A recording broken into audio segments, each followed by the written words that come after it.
And that was the only way I was able to play UT for more than an hour at a time. That was on a desktop, let alone these little laptops.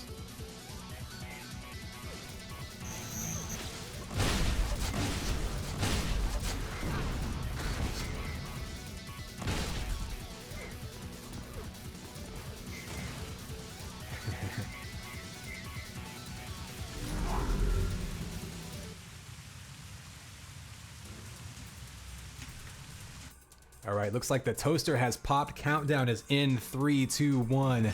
And it's game time, baby. ConX5 bringing you match 2 of the day. Finally in here. Say hello to DM Nitro. First time we've seen it in UTPL. 4v4 TDM action here. Nice remake from the UT99 days. G and BRD, of course. BRD we saw earlier in the previous matchup. Trying to inch their way up those rankings, take some early points in this season. G yet to get any points this season, but of course finished I think 5th place was it in season 1, so very capable team. And both teams with a lot of experience going back to UT99 days, so you got to figure they're going to be very familiar with this map. Very curious to see how this plays out. And like we talked about before, you see that little green health bubble on the timers on the left side there. That's going to be a health keg. This is the first map we've seen in UTPL with a keg. So you basically got 3 major power-ups now, if you don't count the 100 armor, to keep track of. First belt does go. You see that grab, but see, look at the timers now. You're going to have 100 armor, an amp, and a keg all spawning at the exact same time. Things like simultaneous power-up grabs become a much more common occurrence when you have an extra one to think about. And so this is when you got to start strategizing a little bit more. You're going to be conceding some power-ups. Oh, nice headshot there by Clinic. Like you're not just going to be sending your whole team to every power-up and saying, you got the box opening, amp inside there. Clinic takes damage but does come away with it. Going to be on the run, trying to make something happen with it. Soul already with the killing spree early on. G looking very comfortable, up by 6 early on in this one. Ooh, he does go down though. Tamerlane, we know Tamerlane's warmed up. He played a ton of maps already today. Sunnate up top with that amp sniper. He goes down, drops it right dead in the middle of the map. Pretty much out of time, but we'll follow the last 5 seconds for Flick Switch. There you go, gets one more sniper shot on Clinic. Pulling back within 4, and this is going to be an extremely back and forth match. So far at least, and if it's anything like the last one, we're going to see some excitement. 18-16, so G came out, pulled out to an early lead. Came out swinging. BRD able to come back, and now only down by 2, down by 1. See what they can make happen. You do have 10 seconds until that 100 armor spawns. I'm gonna head over there just to take a look at it. Again, some of this territory is gonna look a little bit new for viewers. This is gonna be that sort of, I don't know, kind of a self-contained 100 armor room. So one where you can definitely get there early, lock people out of it. Okay, let's go on board with Zion. And that map in the top right, that'll give you kind of an idea of the layout of this map. It's a little bit busy with the verticality, so a lot of the text is overlapping, but like I said, that rocket launcher room is going to be kind of the center area, and then essentially a circle around it of other rooms that kind of interconnect to it. Amp and Keg are going to spawn right now. Spixie grabbing that amp will follow him. Keg is going to be down below him in that little hole in the ground. We'll see if he goes for it. He's going to grab it with that amp. Ooh, a big flat primary with that amp. They just erased him there. You see some comfort in the map, so using the wall dodges, going up those ramps, and it's going to be very difficult. You see some people backing up into that 100 armor area. That's going to be a room that you can defend fairly effectively throughout the match, so that might be a place where you try to control just to have an area to retreat back into, to share weapons and things like that. You've only got a link gun in there, but that 100 armor is going to spawn pretty frequently. You see him grabbing that. Oh, but combo's coming in. G putting some pressure on that room. BRD, though, taking the lead right back after G getting off to a quick start.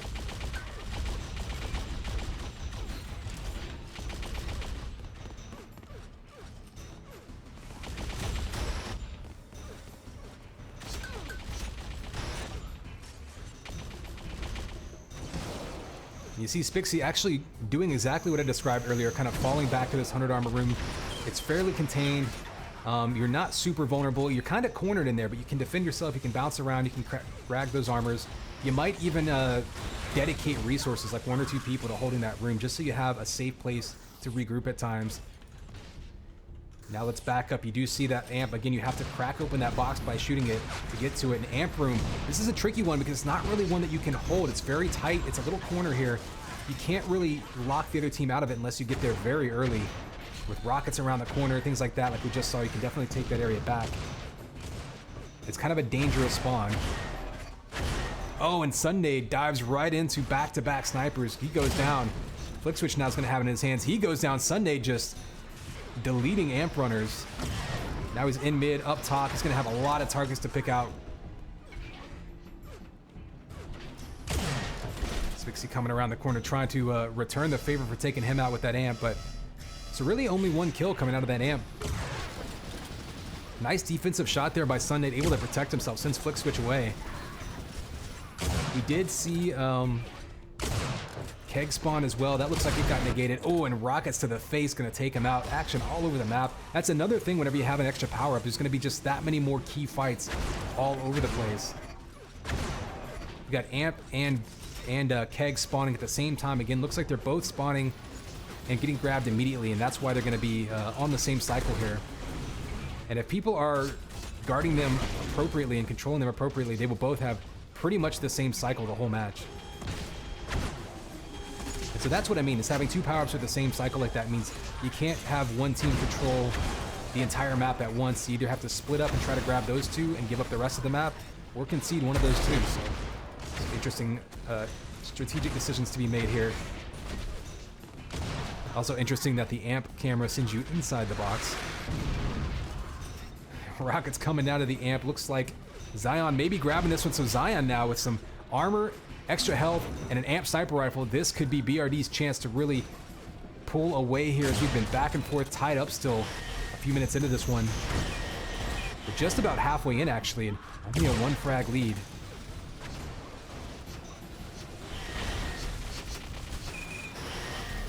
See that Link just melting that health, but there's the killing spree coming out, but G able to answer right back, keep things tied up.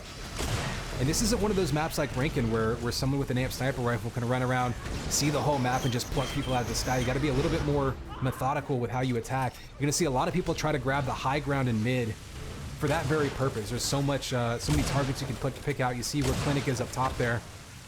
That kind of spot can be very useful in a situation like that. But of course, you are vulnerable to multiple directions from that as well. So Belt's going to spawn soon. We haven't been watching fights over it very much. Let's head over to that room. Another interesting room to jump around in. Again, relatively self-contained, but you can see how many angles you can attack it from. Lots of room for movement opportunities. You know, bouncing off of walls, wall dodging. It looks like we've got Sunday in position for it, spawning right now. No one even there to challenge it, so let's see if he can take that somewhere else. He may go help out with Amp. Amp's going to be right around the corner, spawning in about 5 seconds. You see that Amp box right around the corner, but blue team there, BRD, keeping him out of it, so Tamerlane's going to be facing him one-on-one. Oh, Amp versus Belt, but instead he gets crushed by the flanking flat cannon, so he's going to go down. Tamerlane still has this Amp. Let's go see what he's doing with it. He has 100 armor on top of it. And G now up by 2. Just trading leads over and over. So both teams looking like equal comfort levels with this map. I am curious to see, especially folks who are newer, maybe 2K4 or even UT4 players originally, if they're going to have trouble adjusting to a map like this. But right now these two teams looking like they know it very well, and just Tamerlane finally pulling away with a killing spree and answering with a flak ball after getting them rained down by Clinic. Another flak ball on Sunnade, and that shield belt will be right in his face. He's taking enforcer damage, but able to get away. And again, kind of a diverse map. I mean, we're seeing people running around, making good use of the flat cannon. We're seeing people sniping and using shock. I mean, depending on the area of this map, it can be very well balanced. You can use whatever's at your disposal. Another flak ball. So Tamerlane right now, I think that's 3 kills in a row with flak balls.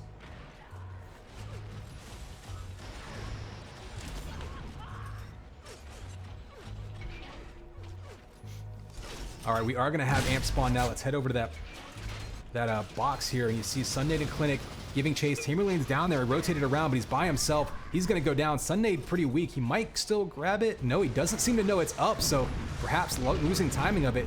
You see BRD throwing spam up there, thinking that G might be going for it. I think G now sees it. Chips is going to be on route. Tamerlane's going to meet him. Flat versus shot. Flat versus sniper up close. That's going to be tricky for Chips. He does get a shot off. That's going to push away Tamerlane, but he's still spamming Flak. Oh, he gets the kill, opens up the box. Chips just waiting for him to turn that corner. You see that duel going on there. Chips does win it, but takes some damage. Zion's going to clear him out from behind. And yet again, Zion ends up with Amp in his hands. Only 34 HP though, so he's going to win a stick to his teammates. You see his team telling that keg is up. They're a little bit out of cycle, so now you can do things like that. You can grab the amp and head over to keg. Use one power up to control the other. We're getting melted in mid by that link gun, but luckily he had that keg. Able to get another shot off, and BRD now finally pulling away just a little bit, up to a 13 frag lead on the backs of that amp run. Oh, rockets to the face. Zion going down twice in a row.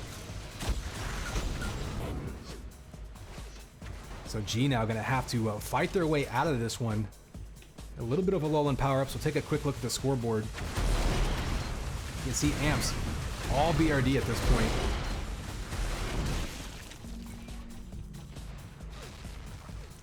You have the belt up. Belts have been interestingly free so far this game. We haven't seen a whole lot of people contesting the belts, which is kind of interesting given how close it is to the amp. You would think that there would be folks patrolling that area a little more, but I see a lot of fighting and a lot of dying over that amp corridor, but not a whole lot of contesting the belts as they spawn. Flip switch on a killing spree now, pushing it up to a 22 frag lead. BRD now running away with this one now that they grab control. And with this amp run, if they can go on a good run here, could really ice things for this map. Killing spree now for Tamerlane. Oh, and the headshot, exclamation point, as he's going to turn this corner now, have an amp in his hands. I'd be curious to see if he takes amp straight to keg like we saw them do last time. Oh, another headshot. Tamerlane on fire right now. And a wise move to back up to those health packs. Looks like keg is still up. Interesting. So looks like neither team has timing of keg right now. So Tamerlane's going to have that belt with about 10 seconds left. He can be as aggressive as he wants to be here. Nice combo down in mid. You see him up on that perch, that sniper perch, just looking for targets. A lot of times folks will respawn and they'll dive into that rocket launcher in mid, and you can just pluck him out of the sky from up there.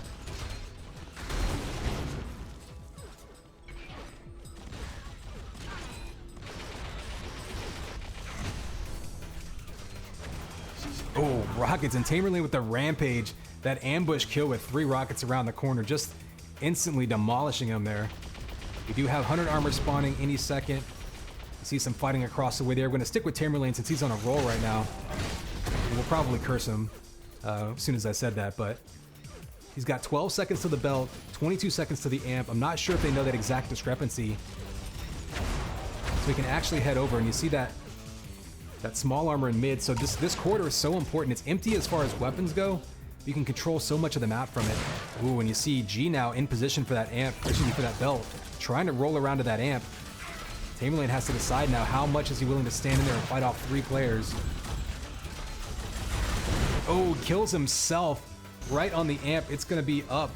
Does anybody know it's up is the question. Looks like everybody died around it, so that's going to allow Flick Switch to circle all the way around the map and grab it. Going to check on the keg, but the keg's not spawning for another 20 seconds, so we saw that timing get a little bit pushed out between those two from the delays. Soul takes him out. Amp's going to go down. G with the whole suite of kills there, but unfortunately I think they're going to be running out of time. Keg will be popping. Amp is on the ground. Sundade's going to have it in his hands in mid. Looking for targets, but with a 30 frag deficit, I think it's going to be a little too late for G to make anything happen here.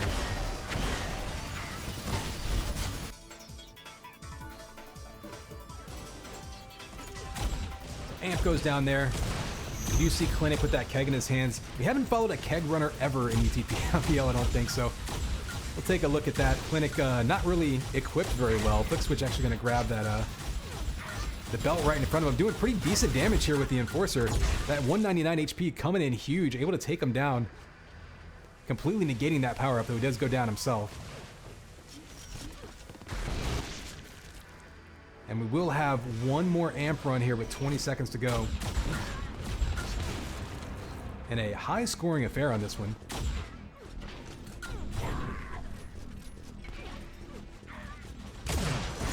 Oh, Spixie killing himself and Clinic at the same time. Must have been a flak ball. But if I can escape this box, there we go. So we do have one more amp. It's up right now. You can see the fireworks going on there. It looks like Spixie in position. Might be able to grab it. He has armor.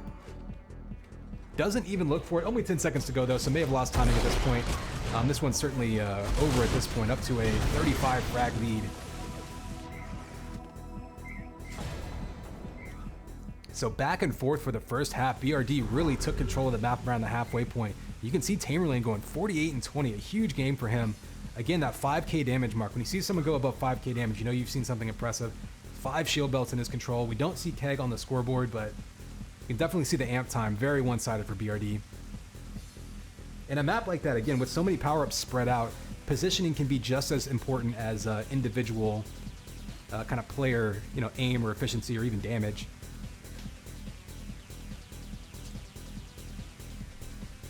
So BRD up 1-0. That's going to earn them another point. G still looking for their first point of the season. Unfortunately for them, they just seem to be running into the tough teams early on in this season.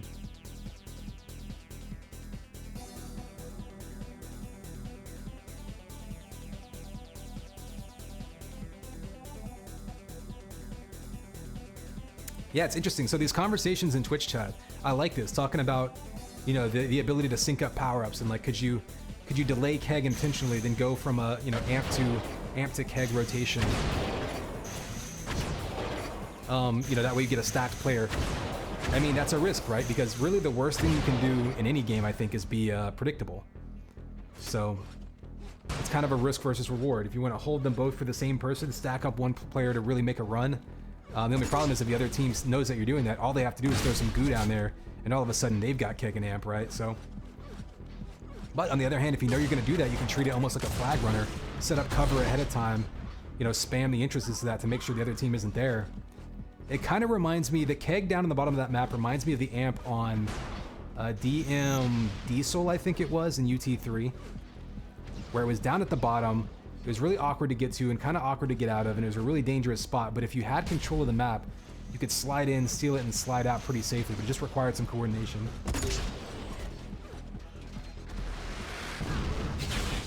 Correct me if I'm wrong, I think Diesel was the one, right? Where it was like all pipes and it was kind of gray and silver. And then the amp would kind of glow throughout the map so everyone saw it was up.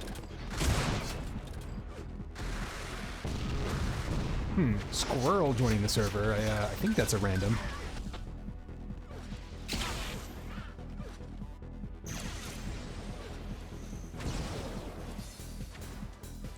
Yeah, it looks like he joined and saw matching tags and everyone realized maybe not where he needed to be. Shout out to randoms joining match servers and leaving immediately.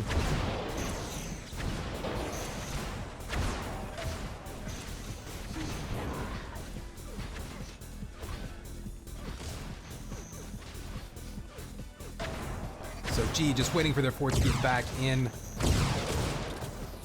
BRD looking sharp. Of course, they have had an extra whole match's worth of warm-up. Of course, they've already played now 3 4v4 maps today. At least 3. I don't know if they played any other just for funsies.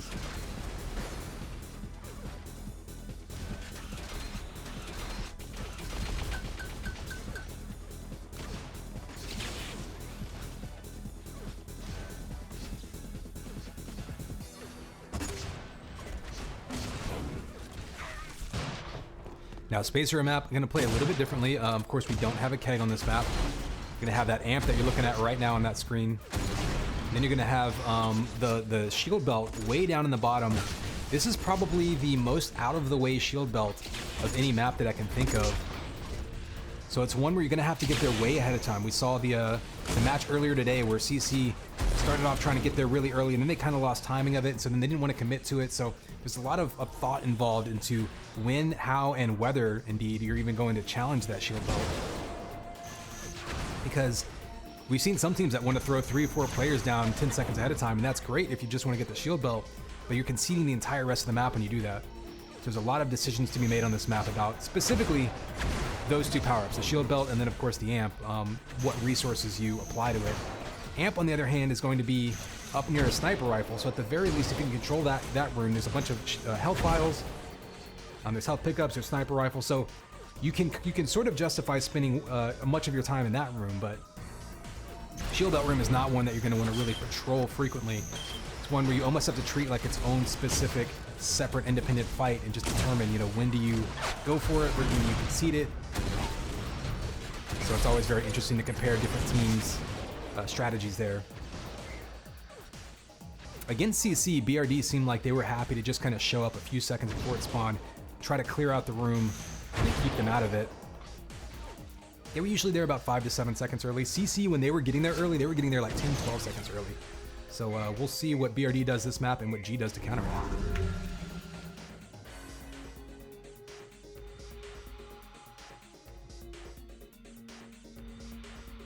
All right, players are ready. Here we go, and it's game time, baby. Connex 5. We are here starting this 4v4 second map of the second matchup of the day. We've seen a lot of gameplay already. They were back and forth in the first half of Nitro, but then BRD able to run away with it in the end. See what G can do here to try to split things up and actually grab their first point of the season. Yeah, unfortunately for G, running into a couple of juggernauts to start the season off, so far unable to get on the board, but this is a good opportunity for them on this map.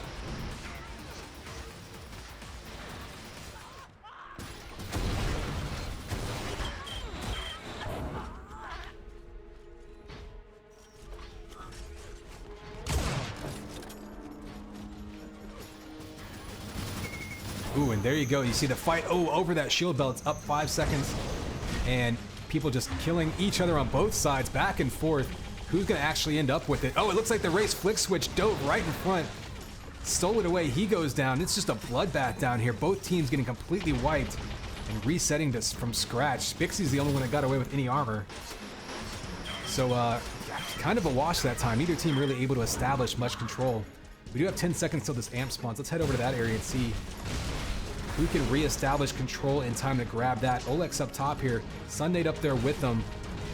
Spixie was in mid, but he goes down. Zion goes down. Looks like Oleg with the boots is going to have a chance to grab it. Ooh, Chips actually steals it away from him, and he goes down. And Spixie able to circle around and grab it off the kill. Trying to take control of that room now. Pulling out the rocket launcher. Gets the kill. Probably a smart weapon switch there. He took a sniper shot, realized that wasn't the most consistent damage he could get in the corner. Pulled out the rockets, got the kill. Trying to switch over to the 100 armor area now. Belt does spawn now. He's taking it down there. One big kill, and he's going to need another. Oh, he misses that shot. He goes down now, and that belt is going to be in the hands of Clinic, it looks like. A little bit left of that amp, but we're going to follow Clinic because he's got the armor. Chasing down spawners. So Flick Switch, not all that weak, actually, has a chance to take out Clinic, down to 41 HP. We've got a pistol duel here. And there you go, Flick Switch going down. Clinic hitting the last couple shots and getting himself a second enforcer. Nice rocket there. Those jump pads, really quick way to get across the map, but very, very predictable if people can see you coming up them. 100 armor will be spawning in 5 seconds, so probably going to see Clinic hang out here. Ooh, but Flick Switch erases him with the flat cannon. 100 armor is up. Looks like Flick Switch going to earn himself one there. We do have Belt and Amp spawning simultaneously. I'm going to take a quick look at Belt down here. Looks like there are some G players around. Oleg may hang out for it. Looks like he's going to get that uncontested. And actually, G also has a player, Chips, ready for the amp. So G with a chance here. Oh, but they get knocked off. So the last second rotation by BRD destroys Chips, gets them the amp. Spixie's got it in his hands again. He heads down to the bell, but it was already grabbed by Oleg. So splitting power-ups there. Oh, in fact, they run into each other. So Spixie's going to have to back up and grab 100 armor. So not much damage coming out from this amp. It's a good job by Spixie of escaping. Good job by Oleg, too, of rotating around and negating that power-up.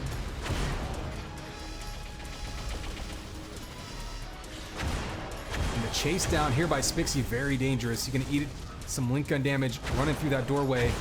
Oh, it can't hit the shot on Oleg. Oleg taking him down to 8 HP, and Spixie on the run again. Only 15 seconds till this belt spawns again. It looks like they might be getting in position for it already again. Let's head down over there Looks like Clinic. So G sends 3 players there ahead of time. BRD's a little bit late to rotate. They've been doing that all game, though. They've been rotating maybe 3 to 5 seconds before power-up spawns, rather than getting there super early. Instead, a little bit late to the party. Clinic gets a clean grab, and that could be key as we're at a tie game now. So he can use that to assert some control of the map, maybe even push towards the amp. That could break this tie here.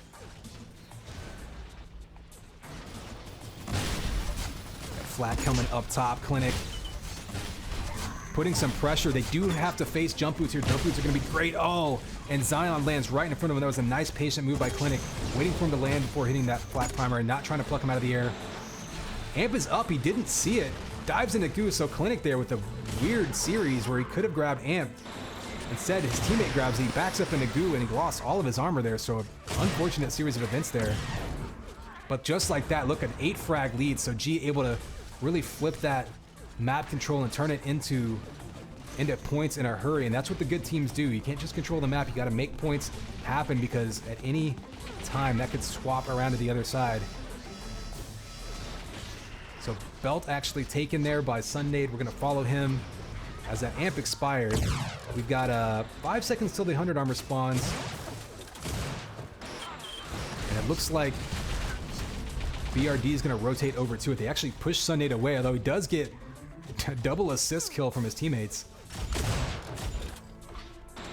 Doing lucky move there. Sunday ran into a spawner, so was pretty low in health, but got away and able to steal that shock rifle away.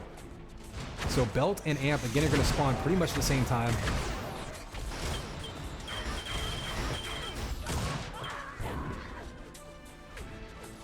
So you're going to have about 4 seconds between Belt and Amp. It looks like they're going to have to split up, though, because again, this Belt is so far out of the way. You're not really going to count on getting one and then the other. We'll back away from this Belt room to see. Spixie comes down, gets the Enforcer kill on Sunday, but he's still got Olek to deal with. Olek returns the favor with a kill. Belt goes to Olek, although Zion putting down a ton of damage with that Stinger. Trying to negate it. We'll go back up to the Amp because Flick Switch grabbed it. Finds himself in mid. Ooh, being chased down. Got to be careful. He will take fall damage there to the middle of that map if you're not careful. Only 45 HP. He's got the whole G team right in front of him. Mid-air shot. Oh, he missed it. Flick Switch with the easiest shot of the day. He's going to be kicking himself for that one. Clinic ends up stealing this Amp only with an Enforcer in his hands, but... Oh, his teammate conveniently dropped a sniper rifle for him. And he makes quick use of it, taking Spixie out. So G now out to a pretty big lead, 15 points. We're approaching the halfway point of this one. See if they can hang on to it. 10 seconds till the Belt spawns. Would be surprised if nobody's sitting on it in the next couple seconds. Both teams have been trying to get there early. This time Spixie's there way before everybody else. Flick Switch going to join him, so BRD this time kind of turning it around. Usually G had been getting here way early. This time BRD puts 3 people there, grabs it, and isolates him, so that's smart. Not only did they get there in time, but then they caught G coming in one at a time, isolated them, and took him out. So that was actually a pretty big turnaround there. He looked at about, what, 5-6 kills in the last minute. Back up to a 10-point game, so BRD coming back. Trying to assert themselves and control this map. We have this Amp coming up now. We'll head over to it and see who can grab it. It's kind of been back and forth. Nobody's really been able to assert consistent control of this Amp room. Tamer Lane up top, taking down Sunday. Clinic's up there too. See the U damage grab, but goes down. Where is it? It's over on the ground. Flick Switch will have it in his hands with a sniper rifle. And Boots, nice mid-air shot with those jump boots. Up to a 12-point lead again. Flick Switch trying to minimize that. 100 armor in his hands. He can be super aggressive here if he can just find some targets. Sitting down to help out, knocking Olek off of that Belt. So a smart move there, taking that Amp, helping control the armor and giving that Belt to his teammate since he already had the 100 armor.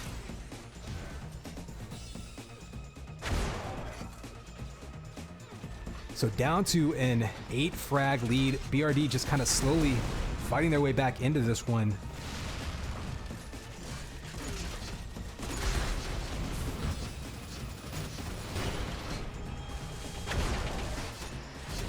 Rocket's coming out, but really the problem there, Olek's going to be caught in the corner against 3 people. Clinic's trying to help clean things up. Chip's there too, but they got there a little bit late.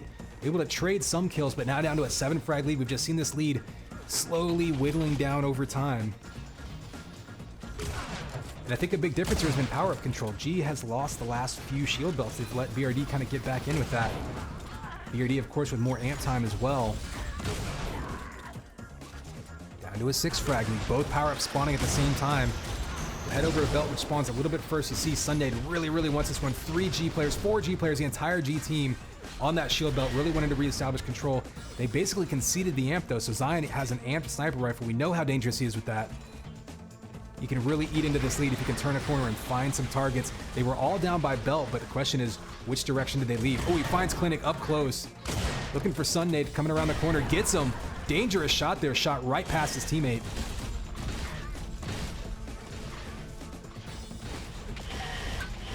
Some amped link damage on one more enemy player. Only a couple of kills there. And this is such a big, complex map. It's not that easy to really go on huge amp runs because it's fairly easy to avoid the amp runner on this map. So getting a couple kills there, holding the amp the whole time, that's a successful run there for Zion. Back to an 8 frag lead. They're kind of bouncing back and forth. We're down to the last 5 minutes of this game. Oh, and there's a kill. Another one back and forth. Belt's going to be up, and G, once again, is all over it. 4 players on the shield belt 5 seconds before it spawns. So you can see they're all over this, trying to reestablish control. Oh, and Rocket's coming in by Zion, making him pay, but Sunday does still have that full 150 armor.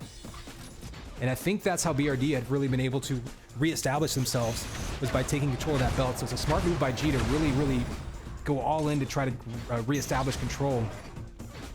Question is that going to cost them things like weapons and amps? So far, it's been pretty much dead even. They've kind of stemmed the flow of BRD's gradual comeback, but Sunday turns the corner, has 3 people in front of him, somehow escapes. Flick switch, grabs the amp. I don't know how he got out of that alive, but he actually put out a good amount of damage with that link gun. Flick switch jumping up top, just looking for targets. Only got 45 HP. Nice move there to avoid the fall damage.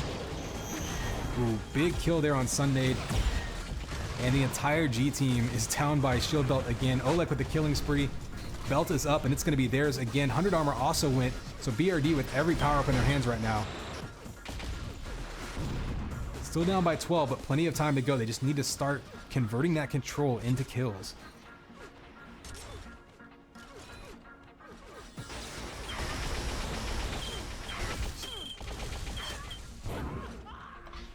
See Zion one at a time, pulling within 11 again, so they're still in this one. And chasing down those spawners with the link gun, not a bad move. We used to call that the sweeper position. Ooh, but Zion going down. Sunday hitting shot after shot, taking him down with the sniper rifle. But yeah, if you're trying to make a comeback, once you start getting the other team on their heels, having 1 or 2 people sweeping through the spawn areas with finisher weapons like Link and Stinger can put a lot of pressure on them and start racking up kills in a hurry. That's when one kill becomes 2, 2 kills becomes 3. You can start eating into that lead. As it is, G has done a great job of actually keeping this pretty steady at a double-digit lead for the past few minutes, despite BRD staging a pretty good comeback towards the middle of the game. Amp is up now. We're going to see who can get their hands on it. Going to be next to last amp of this one, so super important. BRD's going to grab it, but only 32 damage, or 32 health on Spixie. Looks like he's going to throw it to his teammate. Smart move there. Flick switch has a little bit of armor. Gets 1 kill on Oleg. Looking for the big rocket down below. Ooh, Chips pushes him away, so 8 HP. He had to run away from that Stinger. Again, you really have to pick your battles. It's actually a nice use of the amp link gun right there. He does go down, but not before putting a bunch of damage down range, pulling within 9. Only 2 minutes to go, though, so they're going to have to start looking now. We got 20 seconds till the shield belt.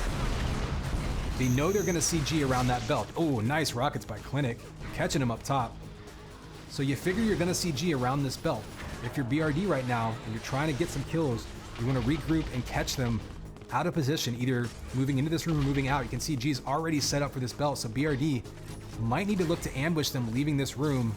See Zion and Spixie waiting for them over across the map by the rocket launcher, but they kind of abandoned ship, and so now you're going to have Chips who are running around with 100 armor, only 24 HP. If they can catch him with a link gun or something, they can actually take him out.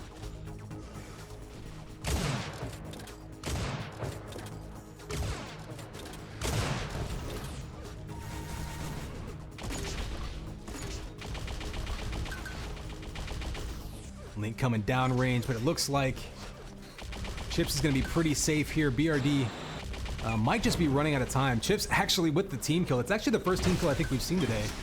We've seen a bunch of team damage, but the Link team kill, tough break there, but not going to make a difference in this one. Tamerlane's got an amp in his hands, but unless he can make something crazy happen here. Okay, down to a 7 frag lead. He's got a target, down to a 6 frag lead. Tamerlane's got a chance here to turn a corner. G's going to be all over that belt if he can turn that corner and get some shots off. He's still got 12 seconds of amp time. Needs to hit some shots. There's 1 kill.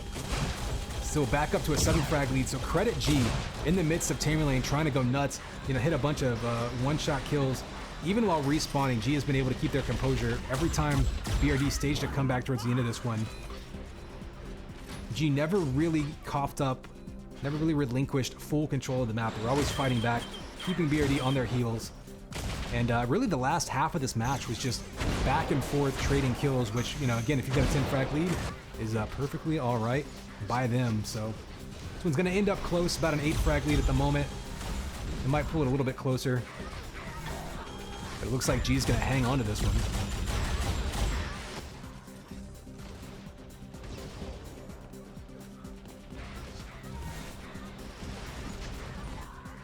So time expiring. Not a bad comeback bid there by BRD, but again, just kind of ran out of time.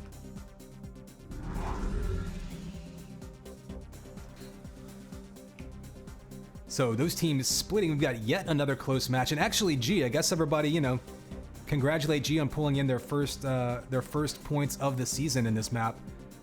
Definitely not going to be the last points of the season for them, but it's just kind of a mental game, getting on the board, right? Just like in a game type, whether it's a duel or whatever.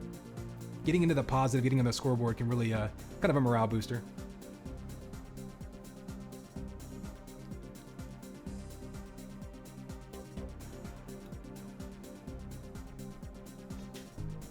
Yeah, actually, that's a good point about the crosshair. I usually make it a green cross. Let's go ahead and do that. Whenever Twitch compresses the video, it does make it a little bit difficult to see. Now's a good time, though, as we wait for them to get the 2v2 set up. So what we'll do is just go green. Go, I don't know, 1.1. We'll do the default crosshair. Make things a little bit easier for you. Red in particular seems to get compressed really poorly. So anything red ends up being very blurry. That's why if you ever notice red text on my screen like that I put up as an overlay, I probably made a mistake. Try to stick to the oranges.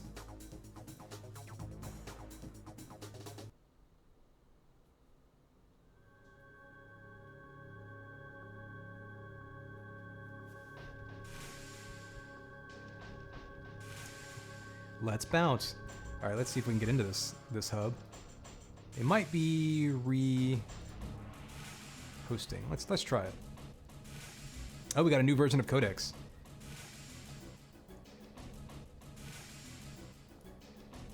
I'll take this moment. I want to appreciate everyone for joining us for this exciting loading screen tournament action.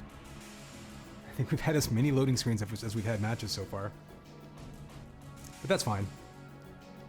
That just means maps are getting updated. People are, fixing them, adding things. So shout out to the mappers for making a lot of these maps, consistently better over time. We saw, the new Rankin version with a little bit less blown out lighting. They have that 50 armor by Rockets. Nitro, of course, being a relatively new remake. If anyone knows the mappers that are involved with these, I don't know off the top of my head. Definitely feel free to shout them out in chat. Definitely appreciate all the work they do to give us, fun jungle gyms to kill each other on.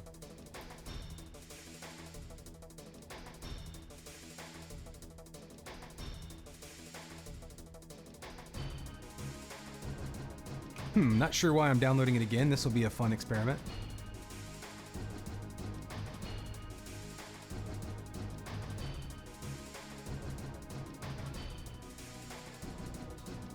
Well, we'll see if it comes through this time. Luckily, this is going pretty quick, so another shout out to Redirect. If anyone, played video games in the late 90s, early 2000s, you know how much of a nightmare that was.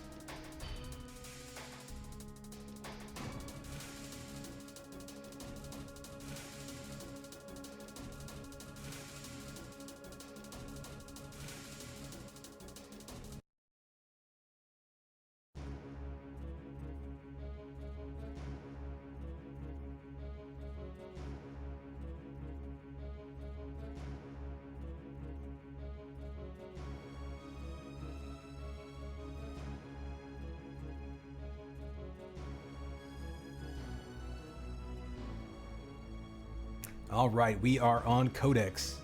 Another old school map. This one, much like Nitro, UT99 remake. It existed in 2K4, but never really got played. Maybe a little bit on the side. Oops, I joined the. All right. I guess I got a little eager there. I don't remember. I could have sworn I clicked the spectate button, but anyway, we're gonna jump in here. At least we won't have to download the map.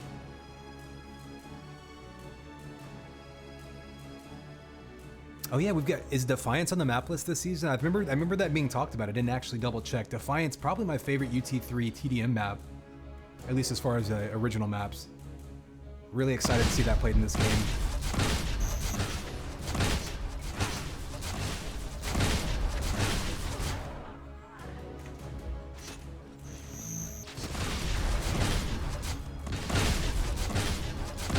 Yeah, moving into the 2v2 portion, so it looks like we're gonna have Spixie and Zion. I'll check the brackets real quick. Both teams didn't really declare their rosters for 2v2. But we do have Codex and Cannon and Focus would be the tiebreaker. So kind of interesting. We're gonna have an extremely old map, one of Cliffy B's earliest UT maps, if I'm not mistaken, all the way over to two maps that I believe are completely unique to UT4, made just for that game. So wide variance. I do appreciate the map list in this season, especially focusing on having maps from all over the series, from some of the oldest maps to some of the newest maps. It's nice to have some classic, iconic maps as well as some fresh faces.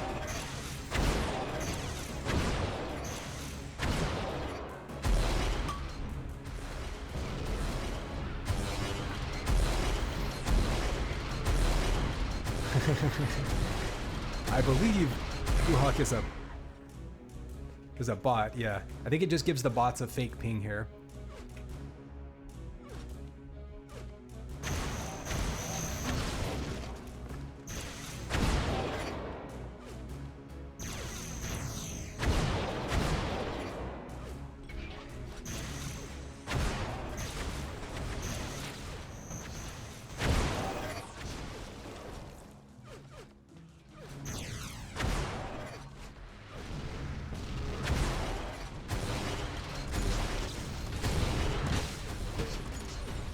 All right, all 4 players in the server.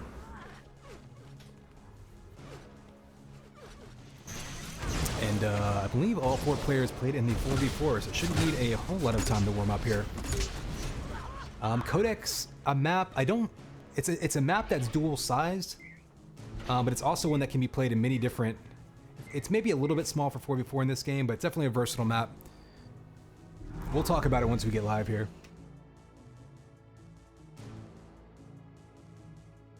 Players are ready, and here is the countdown. 3, 2, 1, and it's game time, baby. Codex 5 moving into the 2v2 portion of this matchup between BRD and G.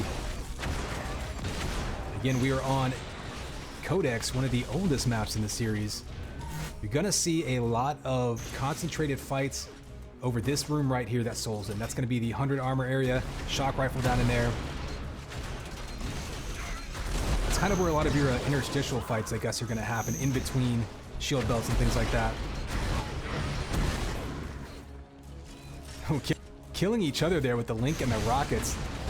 Unusual combination, but ooh, that combo just misses. Soul takes him out. You see the fighting over that 100 armor area already. Obviously, shock rifle there. You got Stinger. You got, oh, big flak to the face. But of course, you got that armor as well. So that is such an important room to control in between shield belt spawns and amp spawns. We'll take a look at the amp in just a bit. We actually have the belt spawning in mid. So for any of you unfamiliar, that middle of the map right there, that's going to be your shield belt spawn. Not unlike Nitro in a sense, you kind of have a middle area with rooms surrounding it. Over to the side here from that belt, you have amp spawning up top here. 15 seconds till that. You can lift jump up there. There's a couple of ways to get there. It's kind of an awkward position, so it's not one of those areas where you're going to get there way ahead of time and hold it, so much as kind of fight around it and just try to clear the area. Oh, you see Rockets coming out. The grab by Clinic up top. He's in a dangerous spot, though, with Rockets coming at him. Ooh, trying to avoid. Nice fall back combo there. The fadeaway, avoiding that flat cannon. And G off to a quick start here.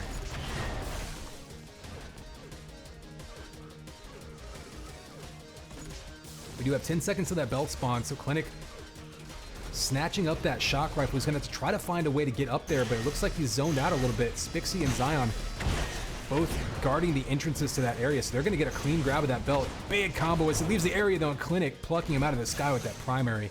Nice follow-up there. And another huge combo by Clinic. And another one. Clinic just on fire right now. Dropping combos, even shooting his teammate. He doesn't care. He's killing everybody. Hide your enemies, hide your teammates. He's killing everybody with the combos right now. And up to a 12-3 lead for G early on, but of course still tons of time left in this one. But what you're seeing there is Clinic not only making use of those combos, but controlling the pickup. Ooh, the shock rifle pickup. And there you see the double kill, ooh, with the assist, but Zion finally takes him out with a sniper rifle. 100 armor did spawn. Zion backs into it, so he's got a little bit of an opportunity to put some points on the board. Big combo up the lip, but not able to get the kill. And of course, you can catch people scurrying around the map underneath. We're going to have the belt spawn now. Nice kill at the last second. Soul's going for that amp. He gets knocked off it, so Zion right now making plays, getting that 150 armor from the belt. He's going to jump up top and have a chance for that amp, rather. Oh, he misses it. Okay, it doesn't look like he's in too much danger right now, but it's going to throw his timing off. He does defend himself, gets a little bit of damage on his teammate as well as his opponent. So down to 11 HP, so that was a pretty big misstep by Zion, but he does end up getting the amp, takes control of the shock rifle in that 100 armor room. Oh, but he's got to turn the corner to Clinic. Clinic getting a double kill with that amp stinger now. Only going to be a couple seconds left of that amp, about 7 seconds, so what that'll allow him to do is keep them out, kind of zone them out of that, that 100 and shock area, so they take control back there. He's going to be able to grab that 100 armor and then circle around a shield belt if he wants. Big combo. You see, it's just so dangerous to run up that ramp to try to challenge that area against a combo like that. So 100 armor to Clinic. He's going to be heading out. Belt's going to spawn any second. Going to see it spawn right now. Clinic just going to circle around and grab it himself. I thought maybe he'd try to leave it for his teammate. Ooh, another big combo. Clinic looking so comfortable lining up his combos on this map. And look at that, not even a third of the way into this one. Already 1,800 damage for Clinic. Just absolutely on fire right now, primarily with his shot combos. Looking a little bit old school on this old school map. This is certainly a map too, like you can't rely so much on things like sniper and shock primary because it is a bit close quarters. You know, it's one of those maps that was made where they had to minimize the poly count, so they couldn't really have too many wide open areas. Oh, nice job killing the amp carrier, grabbing it for himself, protecting himself up the lift in Clinic right now, taking heavy damage but staying alive, keeping his timing ready, grabbing that 100 armor at the kill. Clinic right now is just on fire. Everything he's doing is the right decision.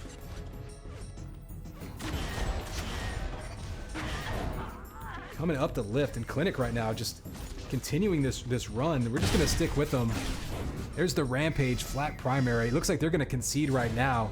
31-11, so still plenty of time on the clock, but I think BRD really just kind of saw the handwriting on the wall. So G looking very impressive. Not even 5 minutes into the game, and almost 3,000 damage there for Clinic. It's almost a shame not to see what that number would have been over a full length match, but in any case, G gonna take that lead, and looks like they're going to perhaps re-host. Looks like they left the instance, so we'll keep an eye on that. Map 2 is gonna be Cannon, and then Map 3 would be Focus. So moving from one of the original deathmatch games in this series to a brand new one for this game.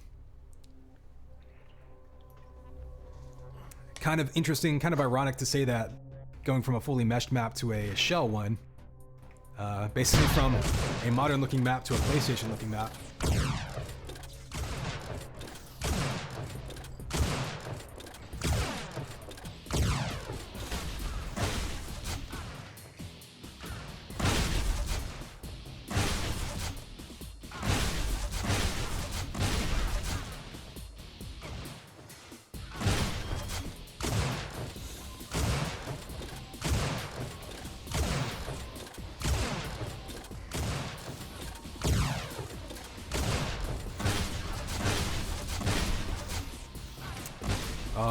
right, well, I see, obviously BRD's still in this server. I'm not sure if G was expecting to switch hubs or anything, but we're gonna watch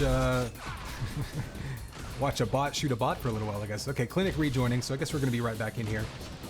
DM Cannon, of course, one we saw earlier, much more wide open map compared to Codex, and obviously UT4 original, gonna be one where still a lot of shock rifle play, like we saw in Codex, especially by Clinic. Only it's going to be a little bit more the primary, the hit scan, hitting people at mid-range and distance, and then maybe being aggressive with the Lincoln to finish them off. So a map that plays very differently. I'm going to presume, based on the concession there, that G chose Codex and BRD chose this map. So Zion and Spixie, of course, very, very accomplished hit scan aimers, I guess you'd say.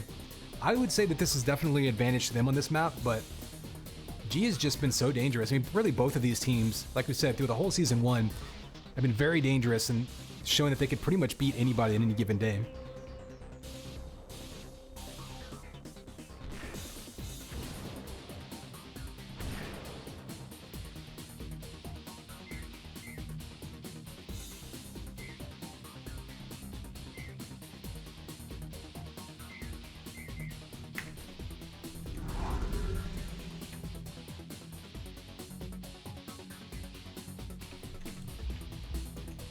All right, players are ready. Here's your countdown. 3, 2, 1. And it's game time, baby. Kynex 5 bringing you map 2 for the 2v2 portion of this matchup. We saw G just taking control of Codex and running with it. Quick one there. Of course, this is BRD's map. We'll see what they can bring us. And the tiebreaker would be on focus. And right off the bat, Zion showing why they favor more of an open map like this. Very hit scan heavy map compared to something like Codex. Ooh, 100 armor grab there by Zion, just barely saving himself, but Clinic with the double kill with the flak. So certainly around that 100 armor, and especially around the shield belt, flak and rockets and even a little bit of link gun can certainly come up huge. So we've seen, you know, some of the previous matchups in this season's, or last season and this season, that, you know, just because a map is primarily hit scan oriented doesn't mean that a team that has that advantage with those weapons inherently will win. We see G indeed taking the lead here.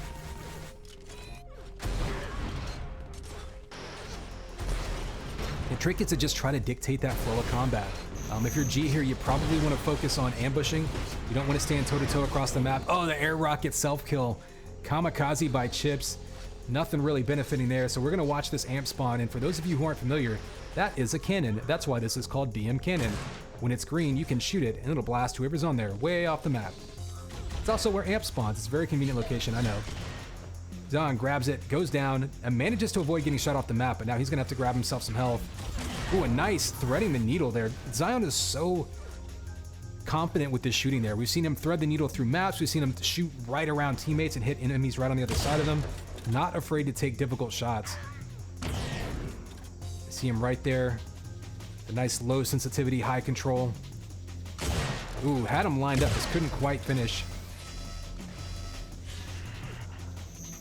Oh, and eats the combo by Clinic. And that's really a perfect example of two different playstyles, right? Zion wants to play peekaboo. He wants to go across the map, head-to-head with hit scan duels. Guys like Clinic and Chips, they want to do the opposite. They want to stand behind cover, and they want to hit you with prediction shots. They want to hit you with combos around corners and ambush you with combo traps and stuff like that. And that's exactly what we saw there. So perfect microcosm of this matchup. That said, BRD taking the lead now, 10-8. Obviously still well over 12 minutes to go. Belt and Amp spawning about the same time. This is a map where Amp, due to its dangerous location, Amp often gets delayed a lot, like upwards of 10 to 15 seconds if people die, if people fall off. Zion with the shield belt, or excuse me, with the jump boots here, are going to be in good position to attack either power-up. It'll definitely help you come to get up there to the shield belt. It also helps you get up to Amp safely. Ooh, he knocks him down. Big shock shot right there. He had rockets in his face. We'll see if Spixie's going to go ahead and grab Amp. I thought Spixie might be leaving that Amp for Zion to come grab, but goes ahead and grabs it. I'm in that corner, going to give him some flanking support to his teammate. Oh, two people spawn right behind him, and he didn't hear him. He's going to try to chase him down. He grabs that shock rifle, but doesn't see anybody to shoot yet. Nice combo up top. Great awareness there by Spixie. But so far, really having trouble tracking down people. Zion's getting a bunch of kills on the side, but only one kill by Spixie there with that amp run. But already a 9 frag lead. We'll see if G can try to come back in this one. You can make deficits disappear very quickly in this map due to how small it is. It's a matter of comfort. Is G comfortable in this map to make something happen? It's only been 4 minutes. The BRD right now looking awfully in control at this point.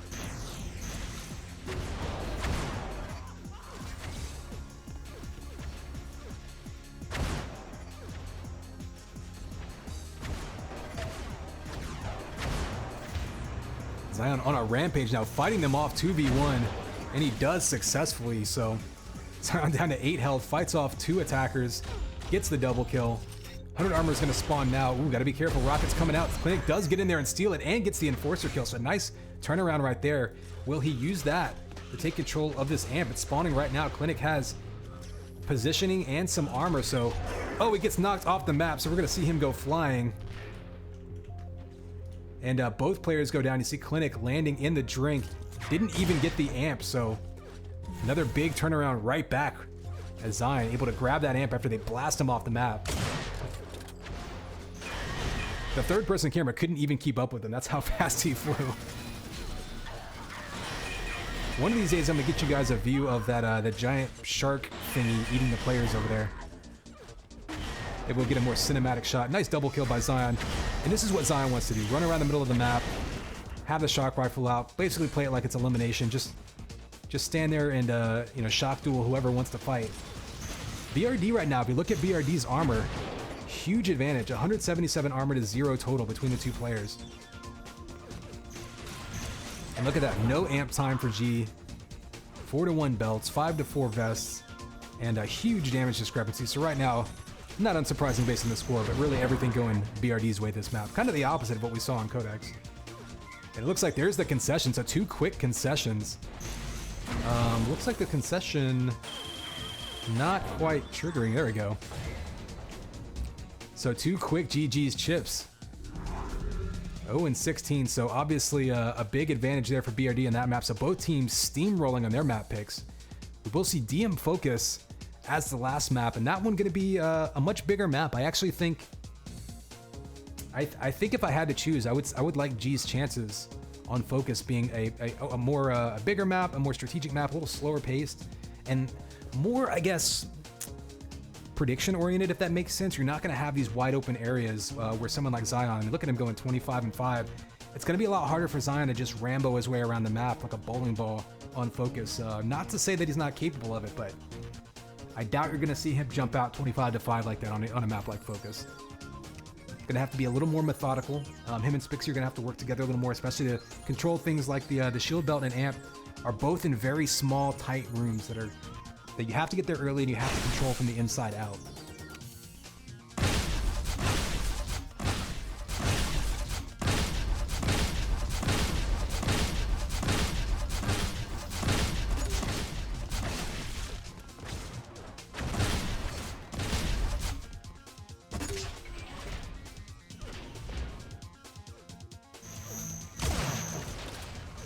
Yeah, people saying this is going to be a pretty fast matchup if people keep conceding early, but hey, that said, I don't mind finishing up early. We were already almost to 11 o'clock, so we're already 4 hours into this play day.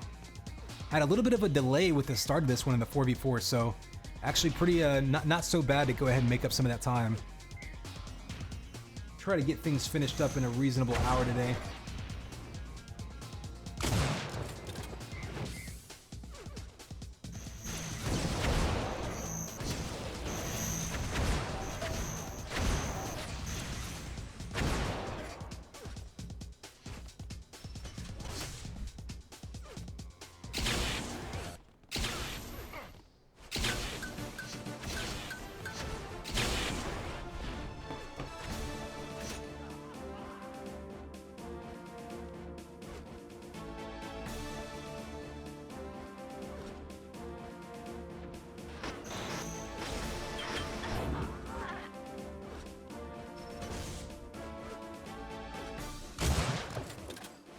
All right, looks like we're going back to Chips and Soul in this map. We've got like I say, another tiebreaker here. We've said so many close matchups. Again, this is matchup number, matchup number 2 on this play day. We do still have SOW versus SAS to finish things off. Of course, we still have 2 duels coming up between these 2 teams after this as well. So just about the halfway point of our day here. Definitely be sure to stick around for all of that.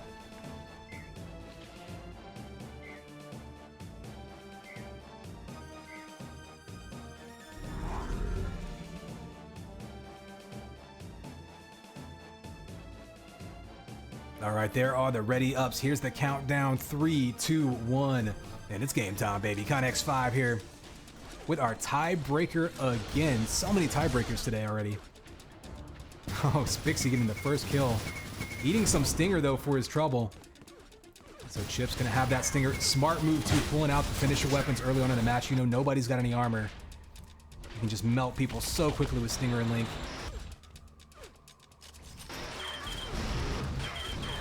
Oh, you see him just training that beam on him. Oh, but the rockets and the sniper teammate help.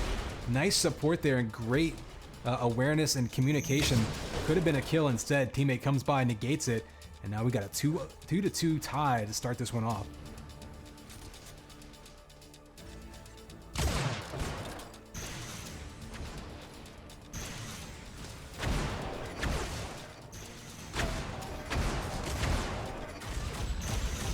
So we are in the shield belt room. You can see it right here. Back away again. As I was talking about, this is one of those areas. The shield belt's in this tiny room. There's a lot of maneuverability, but it's the kind of room that's hard to crack into if the other team is already in there pushing you away. So we're going to follow Soul with that extra armor. Amp is right behind him. It's in a similar fashion, kind of tucked away. So he has jump boots. He's actually in great position because the Amp's going to be spawning right up top here. And this is another one of those rooms where it's very difficult to break your way into if the other team locks you out. Oh, jump boots versus jump boots, midair rockets going to Zion. He's going to have himself an Amp now. That was a big grab, big shot. Jumping out to the lead now with that Amp. And he's going to be able to use that Amp also to push them out of that shield belt room as well. So you got to avoid that goo. It takes a little bit of damage, but they do get the double kill. Still 10 seconds till the belt spawns up, so he has to be careful here. He doesn't want to give that Amp up, because then G can use that to keep them out of the room. Instead, Zion playing very patient. Oh, good. Goes down on top of the belt. Chip sneaks in, gets the Enforcer kills. The double kill. So with 10 HP and 150 armor, he's going to be waiting for those health bubbles to spawn. Finally grabs himself a shield, or excuse me, a shock rifle. Still a lot of time until the Amp spawns. We'll take a quick look at the beginning scoreboard to see how we kick things off here. Much more even, obviously, than the last 2 matches. Of course, each team just kind of steamrolling, bulldozing their way through their own map picks. And now we're on the tiebreaker, and anything can happen.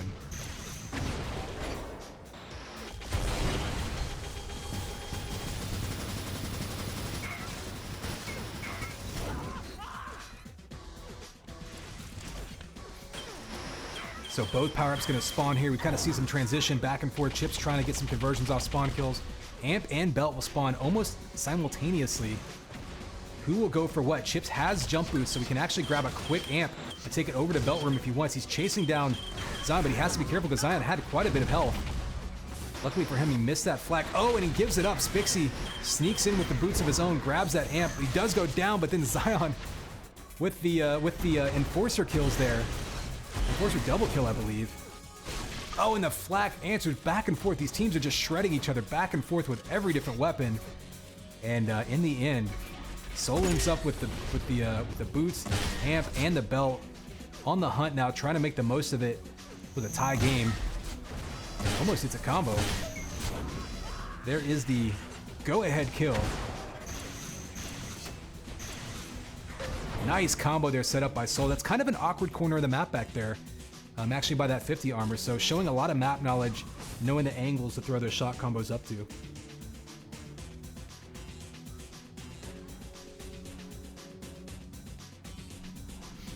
Soul now waiting on this 100. It will be up right about now. Shield belt spawns now. BRD is all over it. They're going to have that. Still 30 seconds till the amp spawns. Oh, the nice rockets just spamming them in there. And that's the problem about hanging out in these power-up rooms is they're so tight. People can just spam them. Whether it's through the grates there or just throwing rockets from mid over to the belt. Nice combo there by Spixie, building it right in. You saw him how he did the ramp jump, hit the combo right on top of that health. Zion with the kill as well. These two teams just alternating clutch shots back and forth onto each other. We've got 100 armor up and amp will be up any second. See that sniper rifle right down below it. We'll see if anyone's coming up with jump boots. We haven't seen anyone piston up to this amp yet. Everyone's had jump boots that's grabbed it. And this will be that first time Zion with a little bit of armor, so not afraid to do that. Now has amp sniper. Oh, it goes down to the stinger from behind and the combo in front. So Zion with armor and amp sniper rifle. Very, very scary combination. They were able to negate that. So clutch kill there. It looks like the amp may have dropped in an awkward location. Nobody's picked it up yet. It's possible it fell into the map. That certainly happens occasionally. In the meantime, belt is up. Spixie steals it. Nobody really knew it was up. So a little bit of a timing mistake there by both teams, it looked like. Spixie was the only one anywhere near that belt.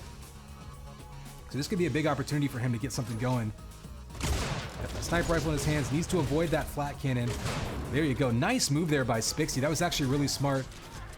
Didn't have the right weapons to fight up close.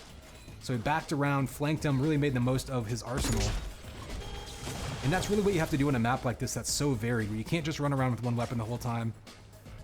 You have to put yourself in an advantageous position, and if you're not, back out, find a better angle. Spixie did just that, got himself a kill, and really still got 130 of his armor left. And this is huge. If Spixie can help control this belt, they can both have shield belt running into that amp as it spawns and try to take control of it. And in a one-point game, the amp's going to be critical. You can see it doesn't look like Spixie has the exact timing of that amp. Ooh, close range flag. This is so dangerous in this area. There's so many angles, so many walls to bounce flak off of. Oh, big combo would have gotten the kill there instead. They do get that kill though. Belt gets grabbed, but not much armor left for anyone really. Amp will be up right now. Looks like we're going to see a piston up by Zion, who's going to grab it.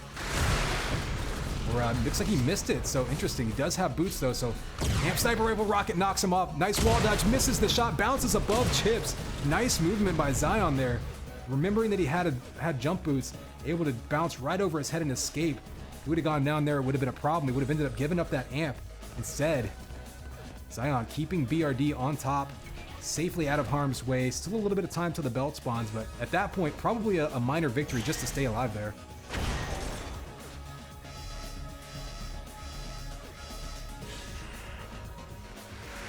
So approaching the halfway point of this one. Again, this is the tiebreaker, so point on the line here. Ooh, rockets from behind. Chips blast Zion. We've seen a lot of great flanking rockets on this map. That's all communication. We keep pulling it out, tuning it out rather. But it's so key. I mean, when you're fighting someone else and all of a sudden your teammate flies in from the other side and just destroys them with rockets, that's just a free kill. 100 armor is up. See Soul grabbing that, it looks like. Take a quick peek at the scoreboard so you can see our progress. This is the halfway point. Much, much more even. I mean, basically as even as it could get. I know that's a shocker in a 2-point game, right? You will notice BRD grabbing all of the amps off the stand. That's what that 4-0 means. G with a little bit of time picking it up after it dropped, but most have been BRD's amps, and G hasn't really allowed them to take much control from it. So credit there. That's not the that's a key to this map. If you're not going to grab those amps, you have to find a way to either escape them or just negate them. It's been pretty much a wash so far. I think BRD's gotten a couple of kills with amps. Ooh, and Chips with a nice sniper shot, that peek shot right along the floor there.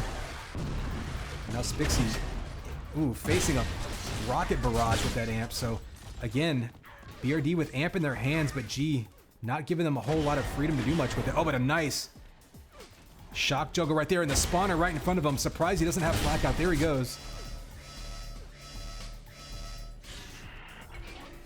Oh, and smart move there by Spixie. Had the timing of the 100 armor. Rather than being over aggressive and diving into it without much health, opts to hang in there, grabs the 100 armor. Nice combo up the ledge there as well. And just like that, up to a 7 frag lead for BRD. Able to turn this one around in their favor. but still quite a bit of time left, so we'll see if G can make something happen, but BRD finally extending the lead. Teams have been so close all game.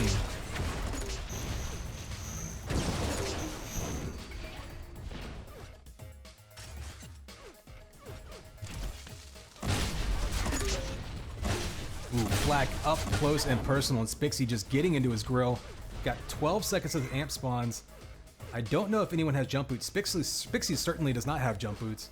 Still 40 seconds till that belt comes up again. Spixie with all kinds of armor though, so if he can get over to that amp, this could be huge for them, trying to really put this one away. You see the flak balls coming in. Looks like they're gonna let Spixie grab it. Smart move when he has. Nice grab by him, as clean as it could hope for. 2 shots in a row, but tons of damage coming out from those flat balls. This could really be Spixie's opportunity to crack this one open and pull ahead. Gotta be careful, you don't want to shoot your teammate there. Zion doing work on his own. 4 seconds till this belt spawns. They can use that amp just to zone them out if they can go into those rockets. And there you go, Zion taking that belt. So power-ups right now firmly in BRD's control, and that's going to be a problem if G's going to try to stage a comeback here.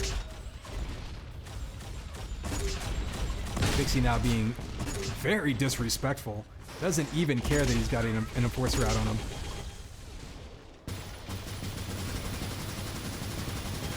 Ooh, nice combo from the back, and that's that flanking I was talking about. Spixie basically just hiding right there, letting his teammate get a free shot to the back. So actually quite a bit of time till anything spawns here. It'll be interesting to see if G backs up and tries to regroup. Looks like they were heading over to the 50 area, but that's not even going to spawn for a while. You will have Vest in 5.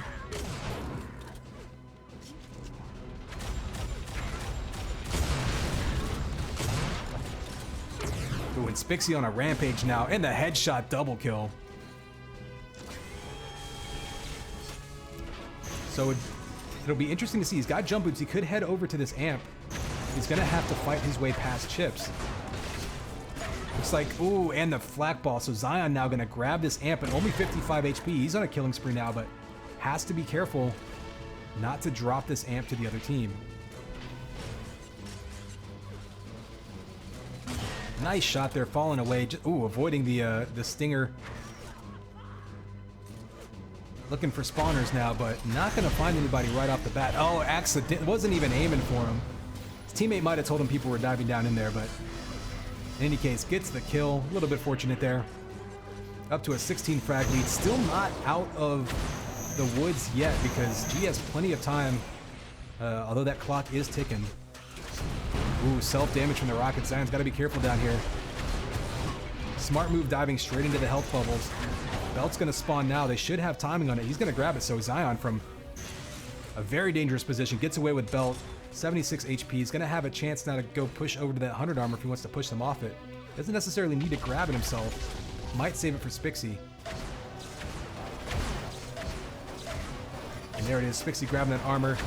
Zion now hitting quite a few shots there. So really feeling comfy there. He's going to have 2 G Plimbers coming up the ramp. One goes down. Yeah, G was a little bit careless there with their attack. I think they might realize they're running out of time though. They might be getting a little bit overly aggressive.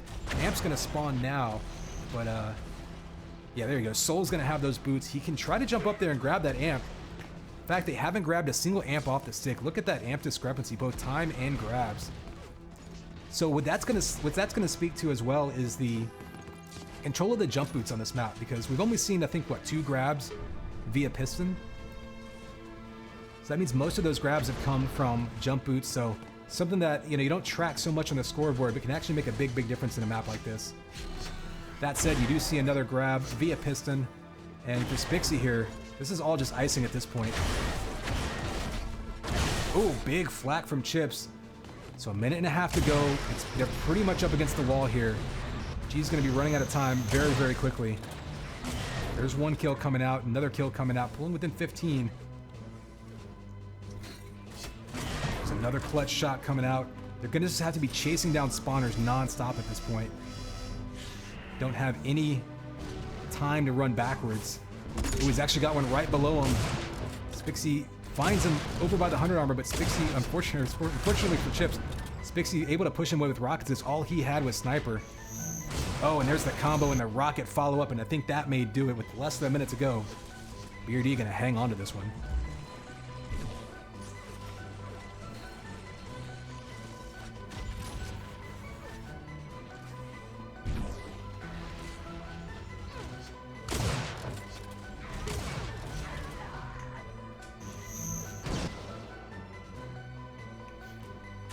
So 30 seconds to go. BRD looks like this one's going to be all them. These teams really were back and forth. I mean, they're going to pull away with this one in a pretty big lead, but really back and forth in the first half of it. BRD finally took control of the map, ran away with it, and they are going to earn themselves the points lead in this matchup as they split the 4v4 with a tiebreaker 2v2. And of course, we've got a couple of best of 3 duels coming up again. Still opportunity for G to come out on top in this matchup and get some more points on the board, though.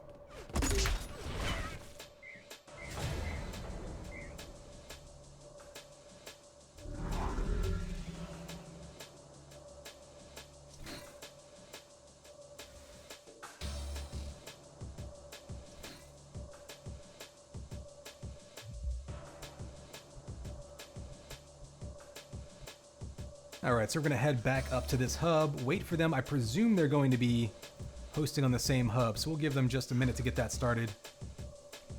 Taking a look, it looks like we're going to have... So actually, the dual players on the site haven't been updated, but I think they have been decided. So we will just wait for them to get a hub started and jump in there.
All right, I don't see a hub up yet. Let's refresh. They might be moving to London or something, not quite sure.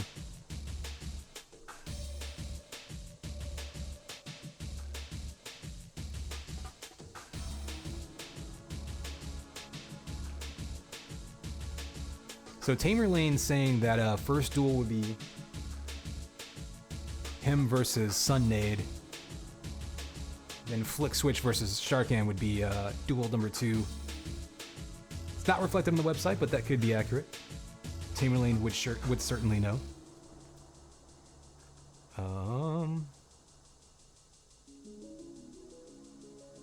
What the? Oh, I see.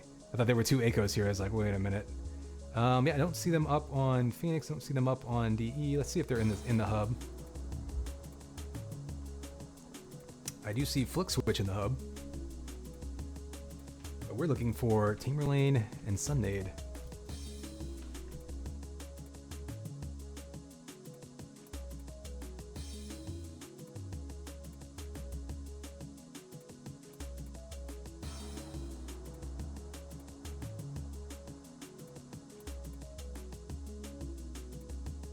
I mean, I don't think they're going to play in Brazil, but that would be, you know, kind of a saucy decision there.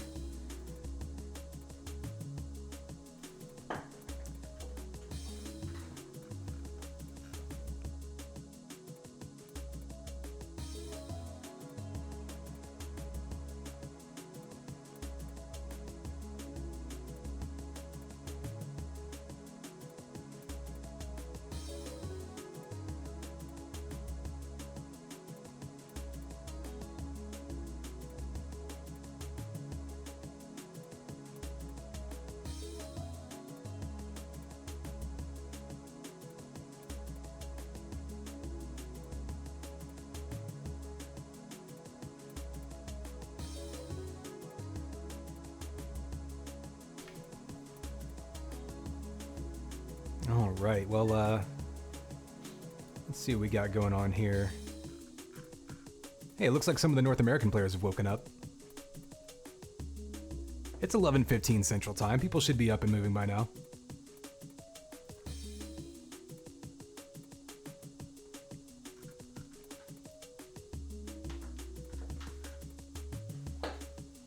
Fragging pubbing in Germany.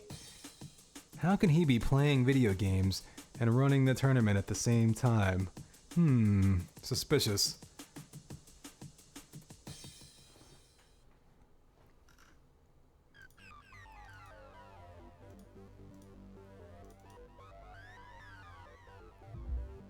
Okay, it looks like they are going to go to the Phoenix server. So we're going to jump back in here.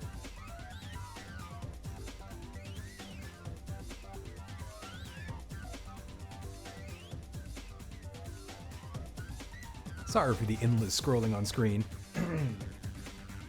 But we will be in here in just a bit. There it is. There we go, Tamerlane.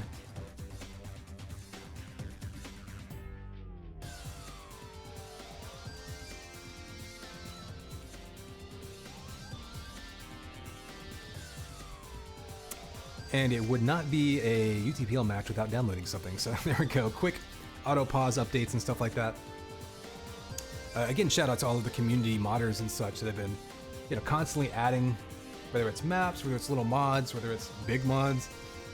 There's lots of things that have been constantly updating here and kind of improving everything.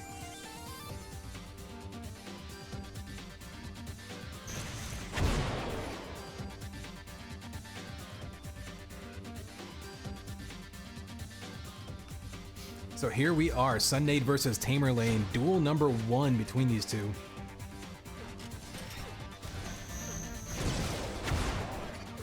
So these teams split 4v4, went to a third map in the 2v2. BRD able to take the lead in that one, or at least able to take the point there.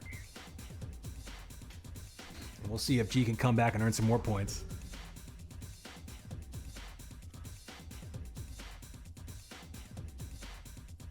All right, players are ready. Here's a countdown. 3, 2, 1. And it's game time, baby. Connex 5 jumping in here with Sunade versus Tamerlane. This will be map 1 for you. Again, best of 3. BRD with a long plating so far. Finally getting into the thick of it where they can try to finish putting some more points on the board. Really climbing the standings. Putting themselves in good position after a couple of weeks of the season. Tamerlane been playing all day long, so you wonder if he's getting tired or if he's just extra sharp. I mean, it's kind of that some players need big breaks in between their matches. Some players like to just keep playing and keep it rolling.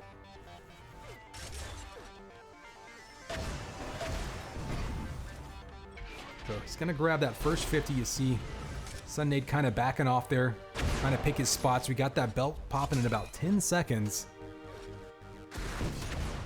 Ooh, rockets coming out, and Tamerlane drawing first blood with a rocket juggle right on top.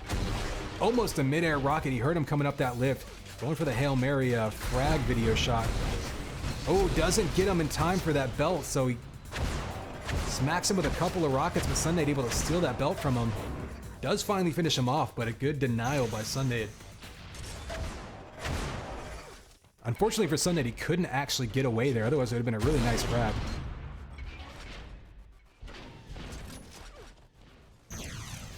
So Sunade up top, you see him kind of peeking around. Tamerlane knows he's got him cornered, but only 52 armor. He can't be too aggressive here with these rockets coming out. Sunade knows that. He basically set up a wall there, so throwing those rockets down that hallway. Ooh, big combo up the lift. Where's he gonna go? Tamerlane waiting for him to land, trying to get the follow-up. Sunade with the ambush doesn't quite work out. He is using these rockets very effectively to push Tamerlane around and try to buy himself some space. That allowed him to get that 100 armor and stay alive, so Tamerlane firmly in control, but Sunade doing a good job of just trying to turn him away. Give himself some breathing room here.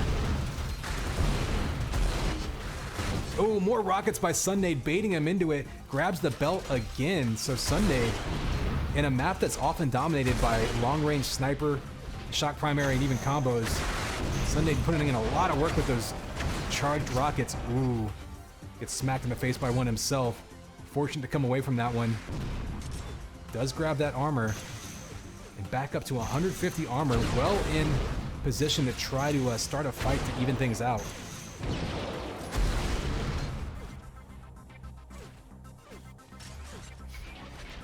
All right, so we're watching Sunday up top. Tamerlane's going to know exactly where he is. Nice trades there. Both sides. Players just on point with their hit scan right now. Nice combo by Sunday, but couldn't connect it.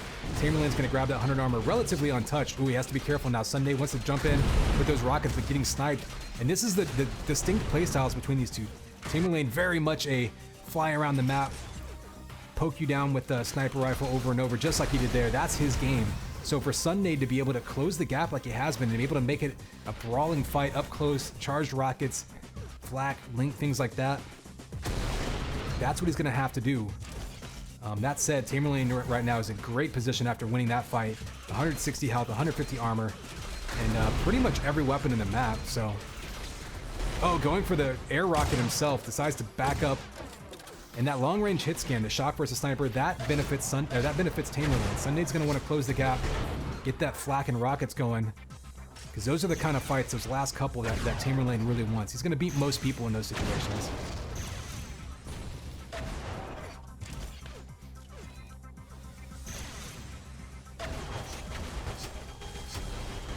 I see Tamerlane throwing out rockets, but not really getting any damage output. But again, just that shock primary juggling, that's what, again, that's kind of his forte. That's really where he's feeling comfortable in this map. That and the you saw the chase down snipers from before. A nice prediction sniper there, wait until he jumped right on top of the pickup base. Catches him in that corner. Sunday does have a shock rifle to defend himself. In fact, he can get one more shot. If you see the sliding shot, big risk there, diving, sliding right underneath that shock ball, but he knew he had to make a move. He's about halfway through this one, down by 3. Now he needs to try to convert a spawn kill here. He's got 85 over 70. He really needs to get out in front. Can't afford to let Tamerlane build back up.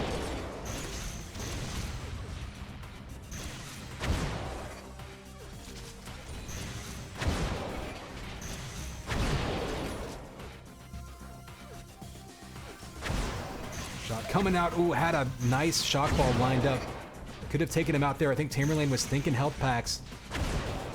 And a great combo there. Oh, and Tamerlane backs up. I thought he was going to dive forward there. He guessed wrong. The 50-50 was right for Sunday. Catches him with a combo. He's got him in a corner. He doesn't have a finishing weapon, though. So he's going to try to rely on a hit scan duel. They actually trade shots, and Sunday gets away with 5 HP. Belt is up, though, so if he can get to it, that'll allow him to survive if Tamerlane decides to try to chase him down. And he does just that. So Tamerlane knows he was weak, but coughed up the belt after the kill, and that's going to be huge for Sunday. That's going to allow him to continue this run. Has a little bit of an advantage again, and a couple more shots will get him another kill. You see him trying to push him away with that shock ball. Tamerlane saw it coming. This time Tamerlane guessed right.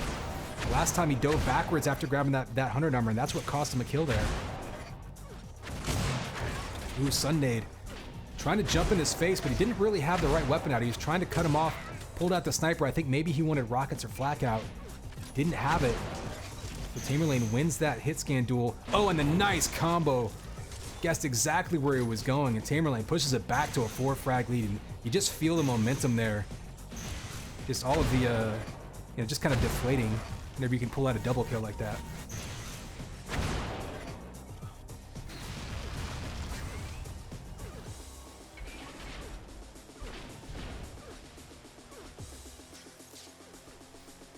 All right, Sunday up top. You see him trying to put something together, trying to get stacked up so we can face Tamerlane again, who's back up to 135 over 150, looking so stacked. And we've seen Tamerlane, whenever he's in control of a map, he can be very methodical, just running that map, controlling things. Very much what he wants to do here. Just bait Sunday into diving at him and hitting him with combos. Had one lined up there, but Sunday sneaks underneath him and grabs that 100 armor.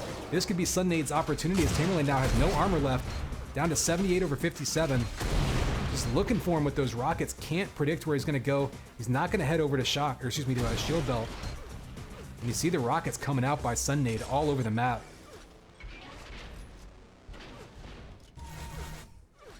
Looks like he's got a strategy here, which is basically, to try to ambush him. Tamerlane, nice defensive shots right there. He heard that shock ball coming now for Sunday. Do you think Tamerlane is going to try to ambush you? Doesn't look like it. Nice move across the map. Just a split second late, trying to hit that wall dodge combo. He's actually behind Tamerlane. Don't know if he realized that at first. Goes for the combo. So interesting, Sunday now relying on the shock. I think Tamerlane's gonna pull out the rockets here. This might be, ooh, that could have been a huge rocket if it would have hit him in the face instead. Tamerlane misses, Sunday's pulling out shock. Kind of surprised, they basically swapped roles here. Tamerlane's been baiting him into combo and rocket traps. Sunday had been chasing Tamerlane down, trying to hit some shock primary juggles, perhaps feeling a little bit desperate. Nice combo to get him into the corner, and Tamerlane's gonna finish that off, and I think that's gonna do it for this one. So Sunday definitely had his opportunities here. But I think in the end, he ended up switching more to a shock-heavy attack. I think Tamerlane really just hit those extra shots, played his game. He kind of kept his composure because Sunday was really close a couple of times to making a comeback.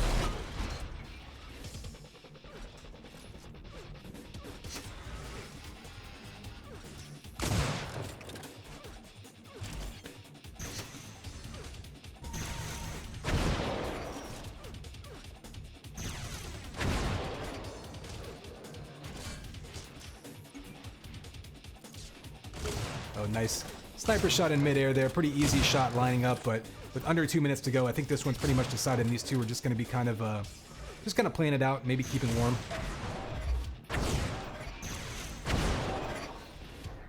So take a look at the scoreboard. Pretty even on the pickups. Relatively even on the damage. Of course, Tamerlane with a 7 frag lead. Actually extending that up to 600 more damage. So actually a pretty good amount more damage for Tamerlane. And really on the backs mostly of that sniper rifle, just bouncing around the map, picking him off, doing that chip damage from a distance. Sunday had a little bit of an answer for that at some points, but Tamerlane able to stick to his game plan and kind of force Sunday into being a little bit desperate towards the end there and diving at him.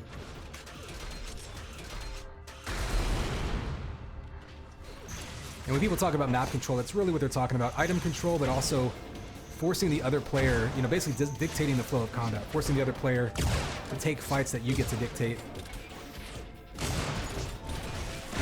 Oh, nice mid-air flak right there by Sunnade. So not really gonna have a chance at a comeback here, but a nice way to end it off.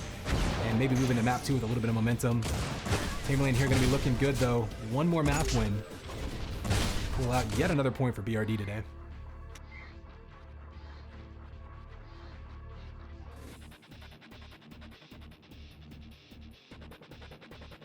So it looks like solo will be map number 2, and then ASDF would be our tiebreaker, just FYI.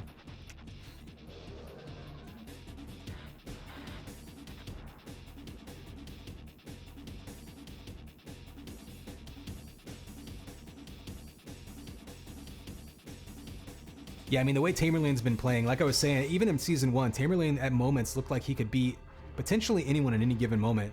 A little bit inconsistent sometimes, but definitely showed some high potential. And the way he's been playing today, I actually wouldn't be surprised to see him take solo and win this one in 2 maps. Nothing against Sunday, I just think Tamerlane is looking very, very confident right now.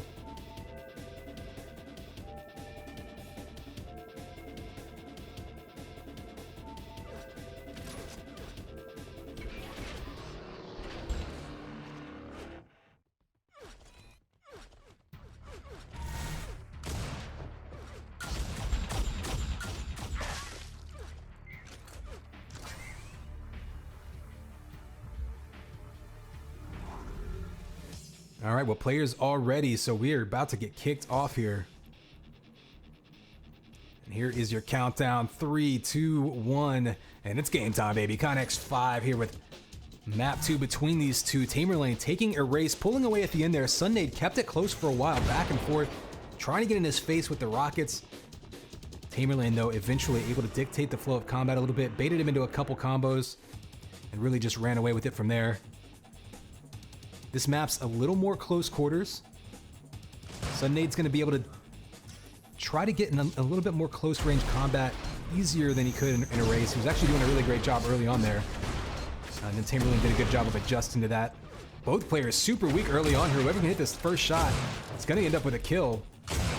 It's like Tamerlane can't land it. Flak bouncing off the wall, not going to land for Sunday. And both players escaping to refill their health here. You see the Stinger chase down. He knows he's weak. Both players were weak there.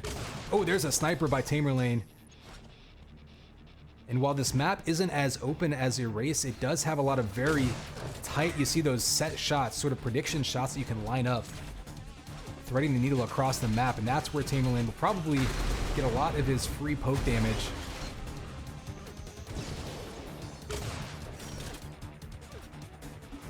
And you see that hit and run tactics where Tamerlane just likes to whittle you down, just take a shot, run away, take a shot, run away, and not allow you to retaliate in any way. You're getting a lot of that free damage on Sunday already, but Sunday staying on top of the armors. It may be a situation where Sunday needs to bait Tamerlane over to picking up like a shield belt or something and get into a fight close range there. Ooh, Rocket's out on top of him. Close range fight here. Tamerlane catching himself a little out of position. Sunday does a little bit of damage, but able to get away. Oh, and the big flat primary just barely missed. Nice jumping sniper though, but then Sunday answers with a combo, so back and forth these two go. Shield belt is spawned right now. Looks like Sunday is going to have a free grab of that. Tamerlane's going to move around just to grab that 100 armor and make sure he gets a trade out of it. Big flat ball to Sunday's head. But that, luckily he had that shield belt, grabs that 50, so still in pretty decent shape. Couple of shot primaries coming out. Gets answered by a sniper rifle. He's going to chase him to the corner. Dangerous spot to be against Flak. Oh, and Tamerlane hits him with it. So one of the couple spots in the map where Flak is really, really easy to predict because people are going to be flying around that corner. Catches him in midair. Turns him into juice in one quick shot. And Sunday now all of a sudden back to 10 health. He does grab that 100 armor though.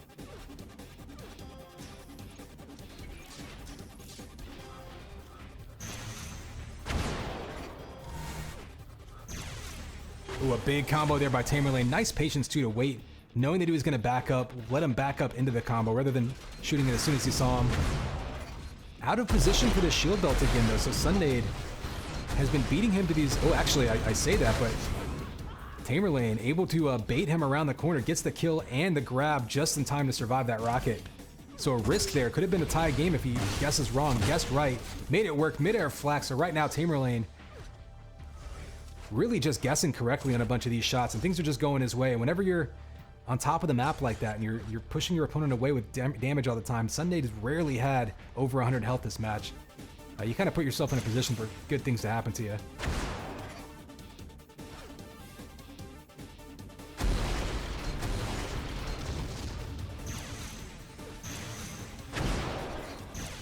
See the shock traps coming out, catching him, diving to that 100 armor. Perfect timing on these combos. And giving himself plenty of ammo so he can keep up the pressure. That's another key. Anytime you're running by that ammo, want to make sure you're snatching it up. 3 seconds till this belt spawns. Sunday's not going to have much of an angle. Comes up that lift. Ooh, dodges it at the last second. Tamerlane now goes down to 7 health, so Sunday may have a chance to chase him down. Looks like instead he's going to circle around and try to get a position for that 100 armor. Tamerlane's still only 57 HP, so although he has that armor, he's going to have to back up and grab another health bubble there. Rocket versus Rocket, excuse me, Rocket versus Shock there. Big combo up the lift, so Tamerlane taking some damage now, but Sunday not really able to capitalize yet. Another sniper shot comes out, so this is probably the closest we've been between these two. About halfway through this one.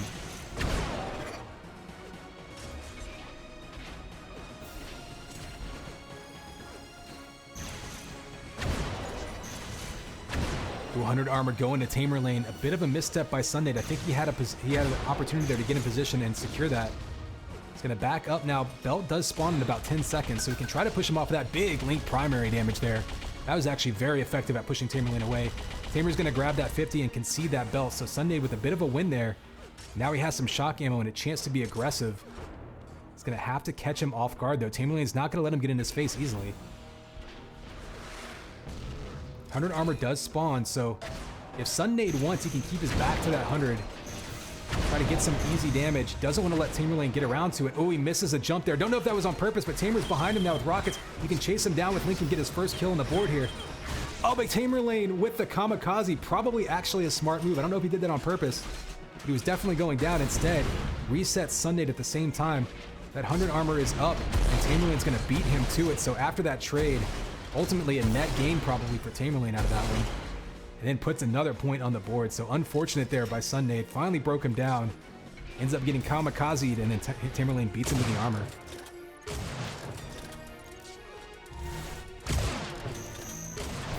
And these diving sniper shots running around the map. This is where Tamerlane wants to be right now.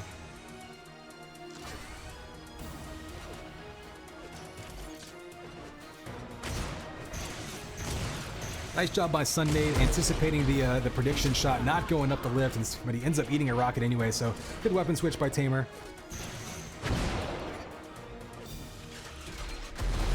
And Clot now going to start being a factor. 3.5 minutes. You can definitely get 6 frags that quickly on this map, but it's not going to be easy. And against someone who's so cautious and so methodical as Tamerlane, not to mention someone who's killing you currently, like Tamerlane, going to make it very, very difficult here. And Clock, I think time's going to be running out very quickly.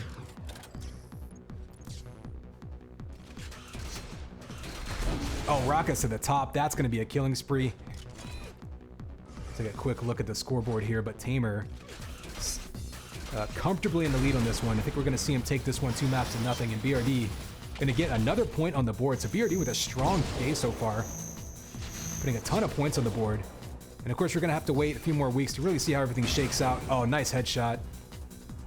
Obviously still very early in the season. And back-to-back headshots. Tamerlane with the exclamation point to finish it.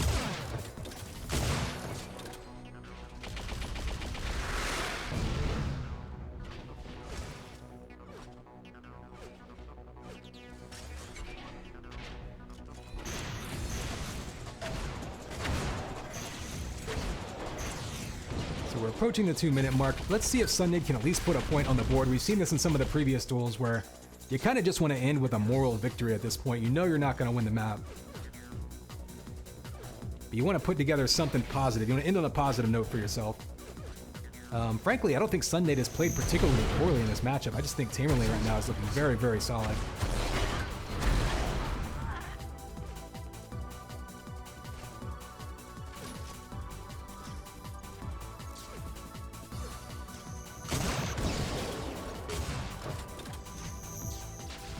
You see that turn away shock ball right there. One of those just as a deterrent. Sunday knew what he was doing, ran right past it. But just unable to guess correctly. Tamerlane's 50-50 situations, he's just been guessing right on all of them so far. Every time Sunday guesses left, Tamerlane goes right, and that's just kind of been, it's been like half a step ahead this map.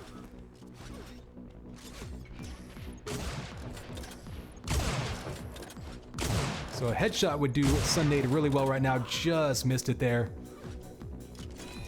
We are under a minute to go. Tamerlane definitely going to run away with this one, and BRD going to get another point on the board. Just stacking them up this season. There is the concession. Tamerlane continues to impress in duel. All right, so we are here. Last duel of the matchup. I think they said it'll be Flick Switch.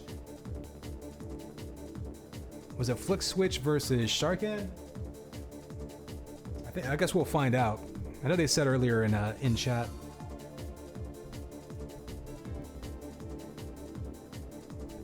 I'm gonna presume they're going back to that same hub.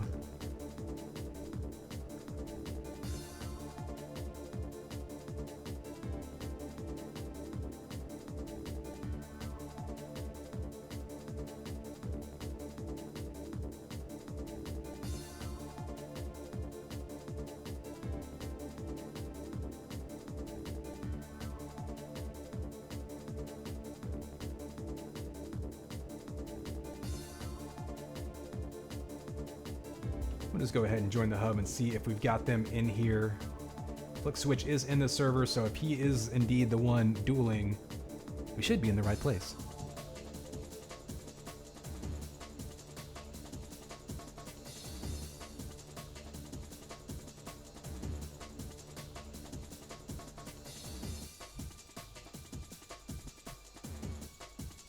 Seeing lots of folks warming up, getting ready for matches, or even just practicing.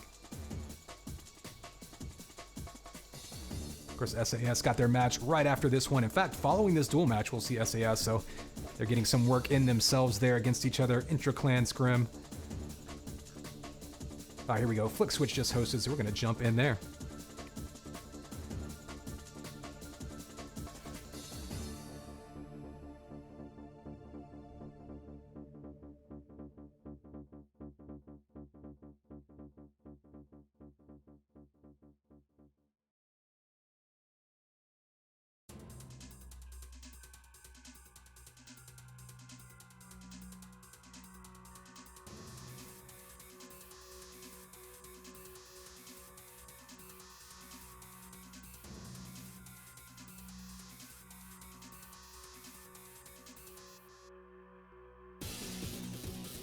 All right, there is Master Bobo. That is Sharkan. So Flick versus Sharkan will be our final duel of this matchup.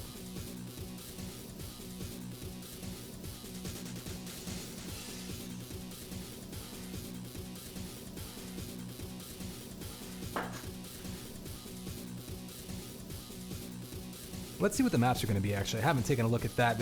On the website, it says Erase, Echo, and Solo. I'm not sure if that's actually determined or not. It looks like we are on Erase, so we'll go with that. Erase, Echo, and Solo. I don't know if we've seen Echo yet.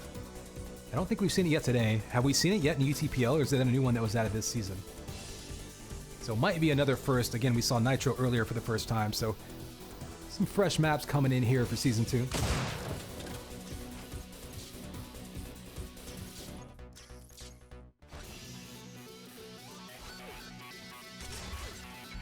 Looks like both players are in here, so shouldn't be too much warm-up needed. I think I've seen Master Bobo in servers. Again, that is Sharkan for G. So should be pretty much warm. Flick Switch, of course, has been playing. So we'll be wrapping this one up, and then don't forget, coming up right after that, after a short break, we'll have SOW versus SAS for our final matchup of the day.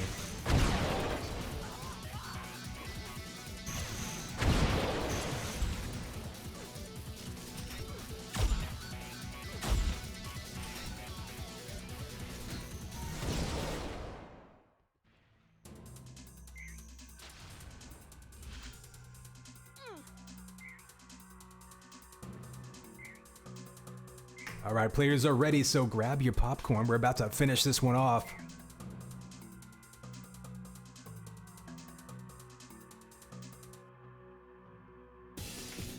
Ready up, here we go. 3, 2, 1, and it's game time, baby. Connex 5 here, finishing off BRD versus G with Flick Switch versus Sharkan. We're here on a race to kick things off. Of course, a map we've seen a lot already this season.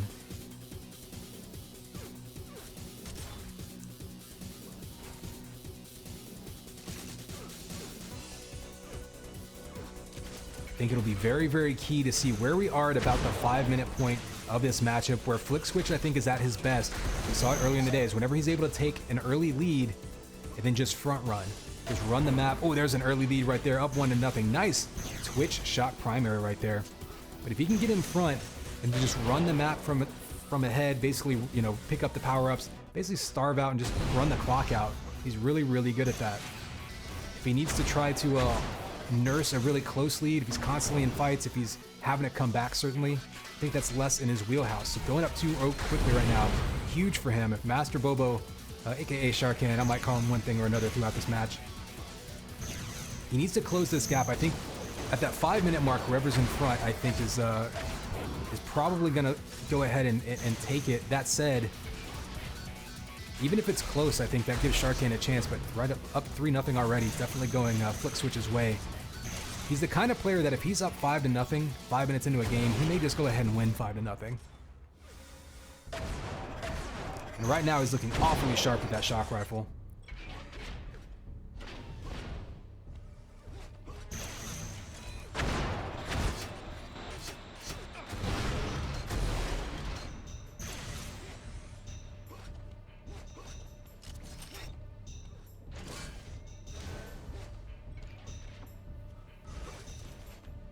So both players kind of backing off. Sharkan, of course, going down 3-0. Wants to sort of slow things down a little bit. Oh, nice steal of that shield belt. So Sharkan down in there, grabs the belt, had perfect timing on it, right underneath Flick Switch. Now he's going to have to work his way out, but Flick's going to let him have some space. Again, that sort of methodical style from Flick on display here. Rather than diving in there and trying to force an issue, He wants to circle around, get on top of the armor, then just bait him around the corner. Ooh, eats a little bit of a flak ball there, almost kissed it.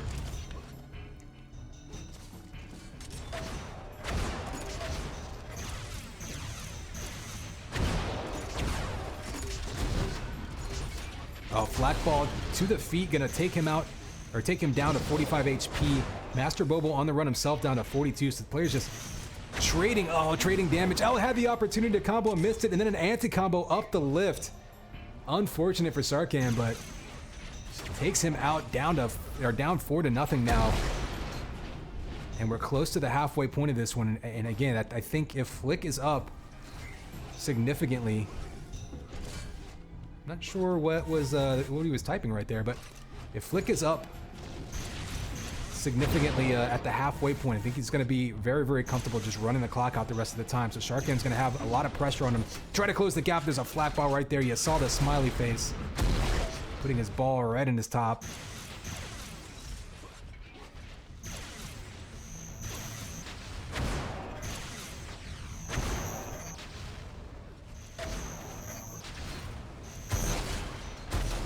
Flick, interesting, runs out of shock ammo, goes to the rocket launcher. I thought he would have pulled out the stinger there at the medium range just to try to put some pressure, because Master Bobo doesn't have a ton of HP right now, so he can't really just stand in there and assault him constantly. Ooh, nice Flick right now with these twitch shots. He's looking really, really strong with the shock primary there. As soon as Sarkhan shows up on his screen, he is just training that mouse right on him. Looking very in control of his shots. Big combo, baits him into it. And Sarkhan now looking a little bit desperate. Oh, nice shot, though, with the flat primary. So I think Flick wanted to actually wall dodge there over to lift. Missed it. Sarkhan waited for him to land and made him pay with the flat primary. Took him out instantly, and so maybe a little bit of a comeback bid happening here. Nice flat ball. He can follow it up with a primary. He needs one more shot here to take him out. But these enforcer shots are adding up. So Sarkhan here needs a big primary. There it is. Finally finishes him off. Only down by 2, or down by 3, rather. 5-2. Grabs that health pack. He's going to be in decent position, but he needs to move his way around over to the armors. You can see him trying to cut Flick off. Flick not even really going to jump for the armors, and that's not very surprising. And that's kind of just his playstyle. He wants to ambush him. He wants to bait him into free damage rather than diving in and going all in an all or nothing kind of fight. Even if he has a slight advantage, he'd rather just wait for free damage.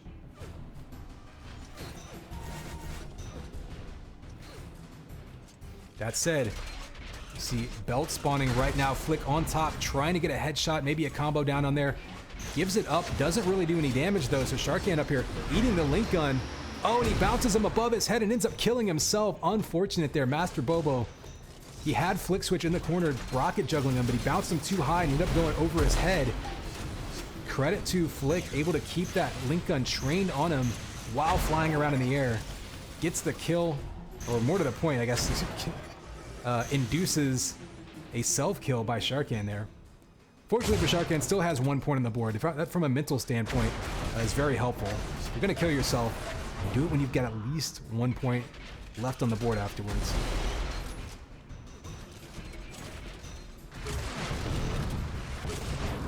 Oh, and back-to-back sniper shots. Flick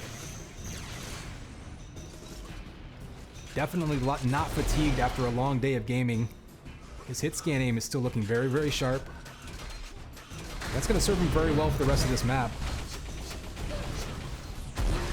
Oof, and there he goes with the rocket juggles down onto there, and the spawn kill. And another spawn kill. Flick Switch right now just on the hunt. Trying to follow it up again, baiting him into the combo. Ooh, actually misses it. So Master Bobo, Sarkhan there, actually jumped forward, baited the combo to land behind him, and then killed him with the enforcer. So pretty smart move there. Unfortunately, with 3.5 minutes to go, he's going to probably run out of time here. So we'll watch Sarkhan here, see what he can do. Like we mentioned before, sometimes you just want to put together some positive momentum going into that last map. Or excuse me, next map. May or may not be the last map. We'll find out. It's another kill there. And as we've seen before, you can rattle off 2 or 3 kills in a row on this map if you can guess the spawns correctly. So with 3 minutes to go, down by 7, definitely not over by any means. But as I alluded to before, Flick Switch has just got such a methodical, passive style at times that he's not the easiest person to ambush. He's not the easiest person to catch. diving at you. Although that said, makes a liar out of me as I say that. Leaves himself very vulnerable right now. In fact, kills himself. So down to a 6 frag lead with 2.5 minutes to go. Flick Switch getting a little aggressive. I think he knows that Sharkan is weak and wanted to finish him off, but I'm actually surprised he didn't just double back around the map, go pick up some armor, and just kind of run some time off the clock. But, oh, nice headshot there by Sharkan. Again, fighting his way back into it. Spawns right in front of him. Sharkan still up against the clock, but if he can hit a couple big shots, he could maybe make something absurd happen here.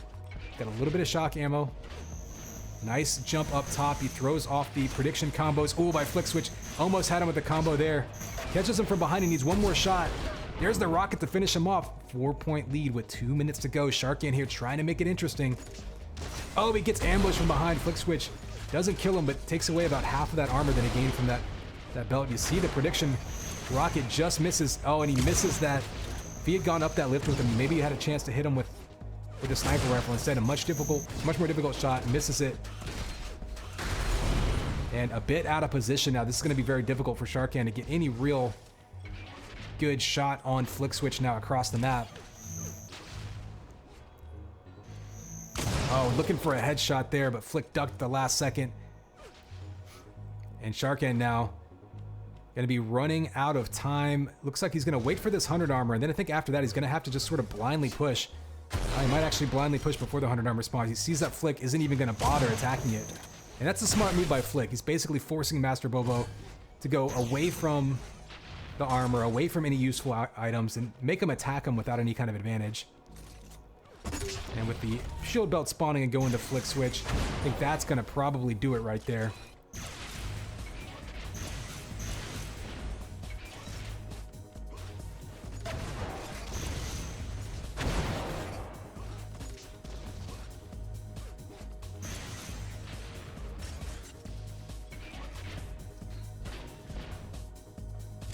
Flick Switch just running around AI style, following those bot paths. He's basically doing the robot at this point, moonwalking around. But 20 seconds to go. That's gonna do it. Looks like Sharkan happy to just let the clock run out. Had a pretty decent comeback going, but again, just kind of ran out of time. And with Flick Switch's playstyle, it's very difficult to come back, I think, in this last couple minutes.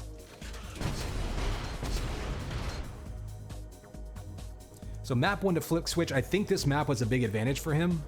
So really anything that can happen for map 2. Map 2 is going to be Echo, which again, chat, I didn't see before. If someone can confirm, did we have Echo in season 1, or is this a new one for us?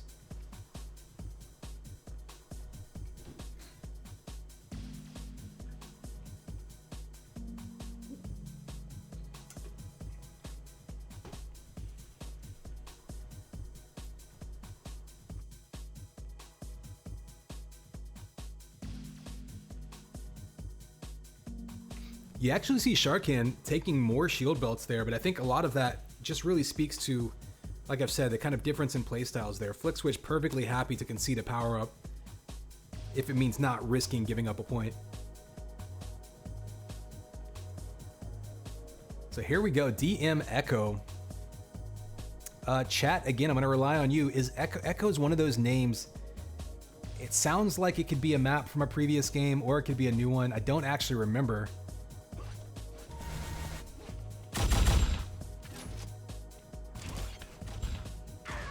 It doesn't look familiar to me with this current layout, but sometimes just a change in textures can make a map look totally different.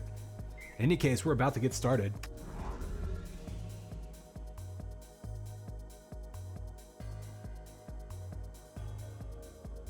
All right, here is the countdown. 3, 2, 1, and it's game time, baby. Connex 5 here with Flick Switch versus Sharkan. We're gonna finish this one off, either this map or the next.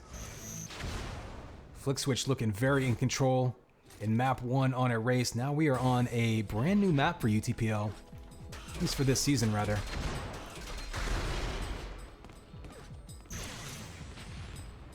You gotta be careful. You don't want to get knocked off the map back there, but Flick Switch up on top with the ambush flak. Oh, they're going back and forth though. Master Bobo comes away with that armor, trying to escape. You see Flick Switch trying to track him down. He knows he's weak. Oh, he's trying to shoot him off the back. Doesn't quite do it. He shoots him right into the wall, but does do some damage.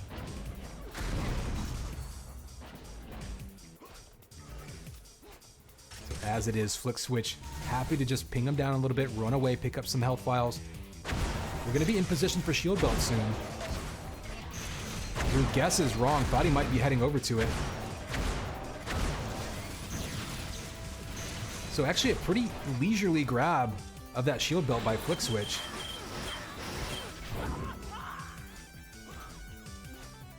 And another grab of the 100 armor, so Flick Switch right now just running through this map. Only a 1-0 lead though, so Sharkan can be patient here. He doesn't necessarily need to dive in yet.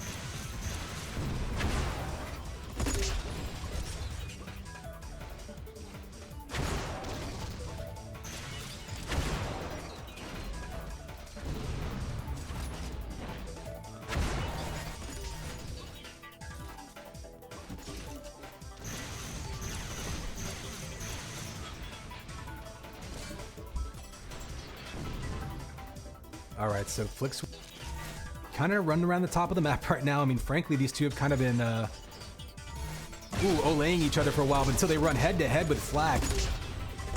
See who gets the best of this one right now. Sharkan going all in, knocks him off the map. He can get back up out of the radiation, and he does just that. So Flick Switch, showing familiarity with the map, knew exactly where that dodge ramp was. Took big damage, but did survive and grab that belt. So Sharkan did a ton of damage with the Flak, but couldn't finish him off. And again, another 100 armor going Flick Switch's way. Looks like he's been dominating the power-up so far.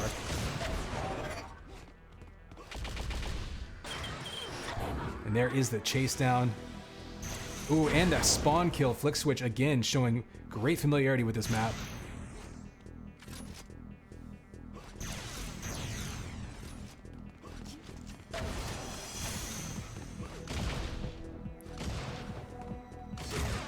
And Flick on a killing spree with that Flick sniper shot, appropriately enough. And a smiley face to answer for it. Almost got a spawn kill there with the Flak, but couldn't quite connect. Sharkan now maybe getting a little desperate, trying to charge in a little bit. Down to 14 HP. Ooh, and actually kills him from a distance. Down to 14 HP though. He's going to grab that belt, so he'll have a little bit of extra armor on top of that HP. Needs to get some health back before he can really fully engage again though.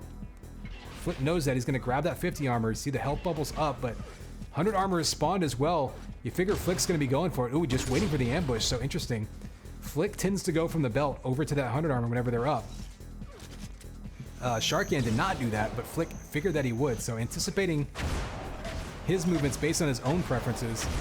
3 shocks in a row going to take him down. One more shot would take out Flick.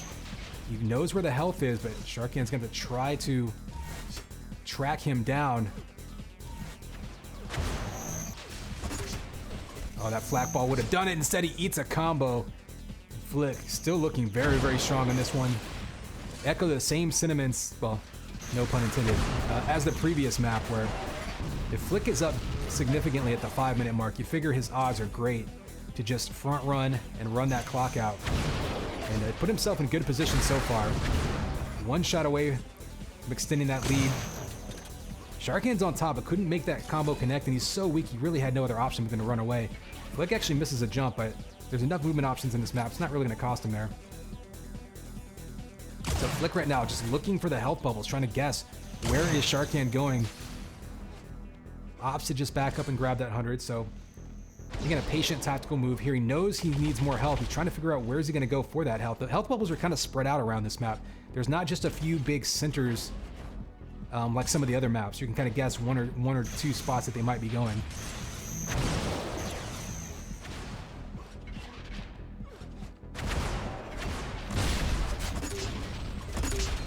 Ooh, close range Flak versus Rockets. Right now, Flick getting the most of it.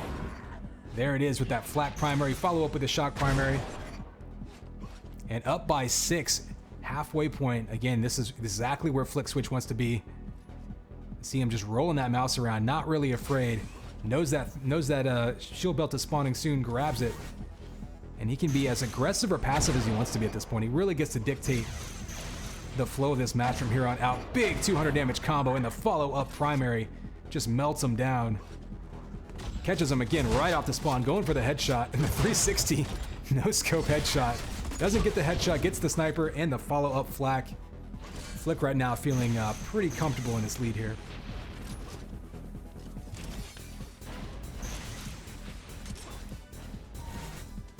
What I'd like to see is if Flick can pull out a tactical radiation jump. Ooh, rockets to the face. Master Bobo dives at him with rockets charge. Flick shock primaries him down, pushes him into the wall. And another self-kill. We've seen so many of those today. Flick right now, just having fun with him. He's actually taking a ton of damage from this Enforcer. He goes down. Master Bobo with 2 HP, able to finish him off. So getting back on the board and grabbing a shield belt there. This isn't the hugest map in the world. I don't know if you could pull off 8 kills in 3.5 minutes, perhaps. The way things are going, I think Flick has probably got this well in hand.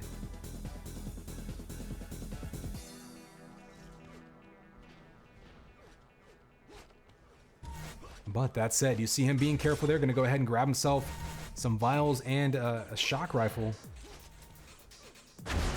Ooh, just dodges that flak ball.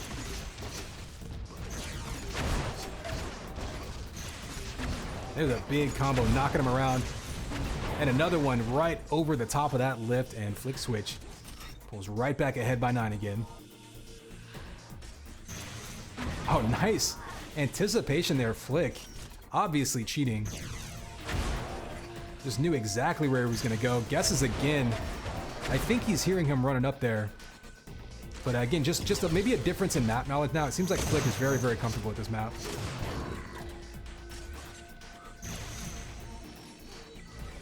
So it looks like we're going to see BRD take another point out of this one. So a big, big day for BRD. They don't go perfect, but they grab a whole slew of points that's going to really push them towards the top of the standings after week 2. Again, not everyone has played the same amount of matches, so still going to have to wait to see how things shake out, but definitely putting themselves in a good position to have a good showing this season.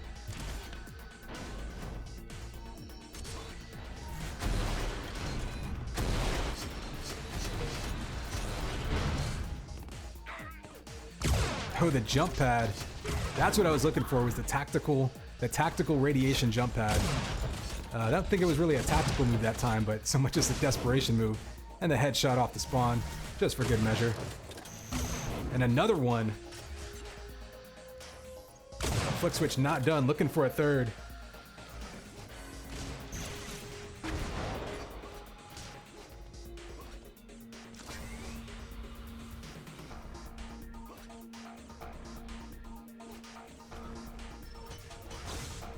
Flick Switch right now, just styling on him.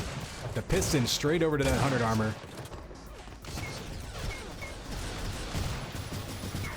And under 2 minutes to go with a 16 frag lead. Looks like this will be Flick Switch's game.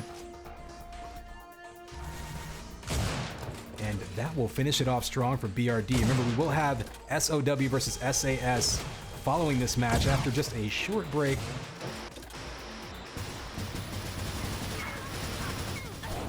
That will conclude our play day. So again, SOW, one of those teams in season 2, really kind of got better and better as the season went on. And SAS, of course, was strong from the very beginning, came 1 point out of taking first place in the season. So it'll be very interesting to see how SOW compares to that top team like that.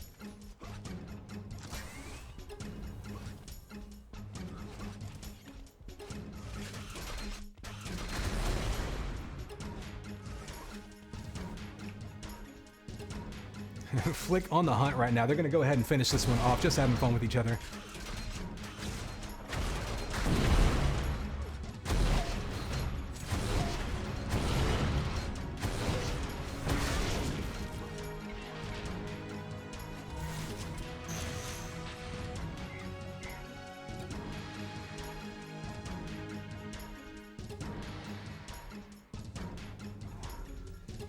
And there we have it. So again, a really big day for, let's move over to the brackets here.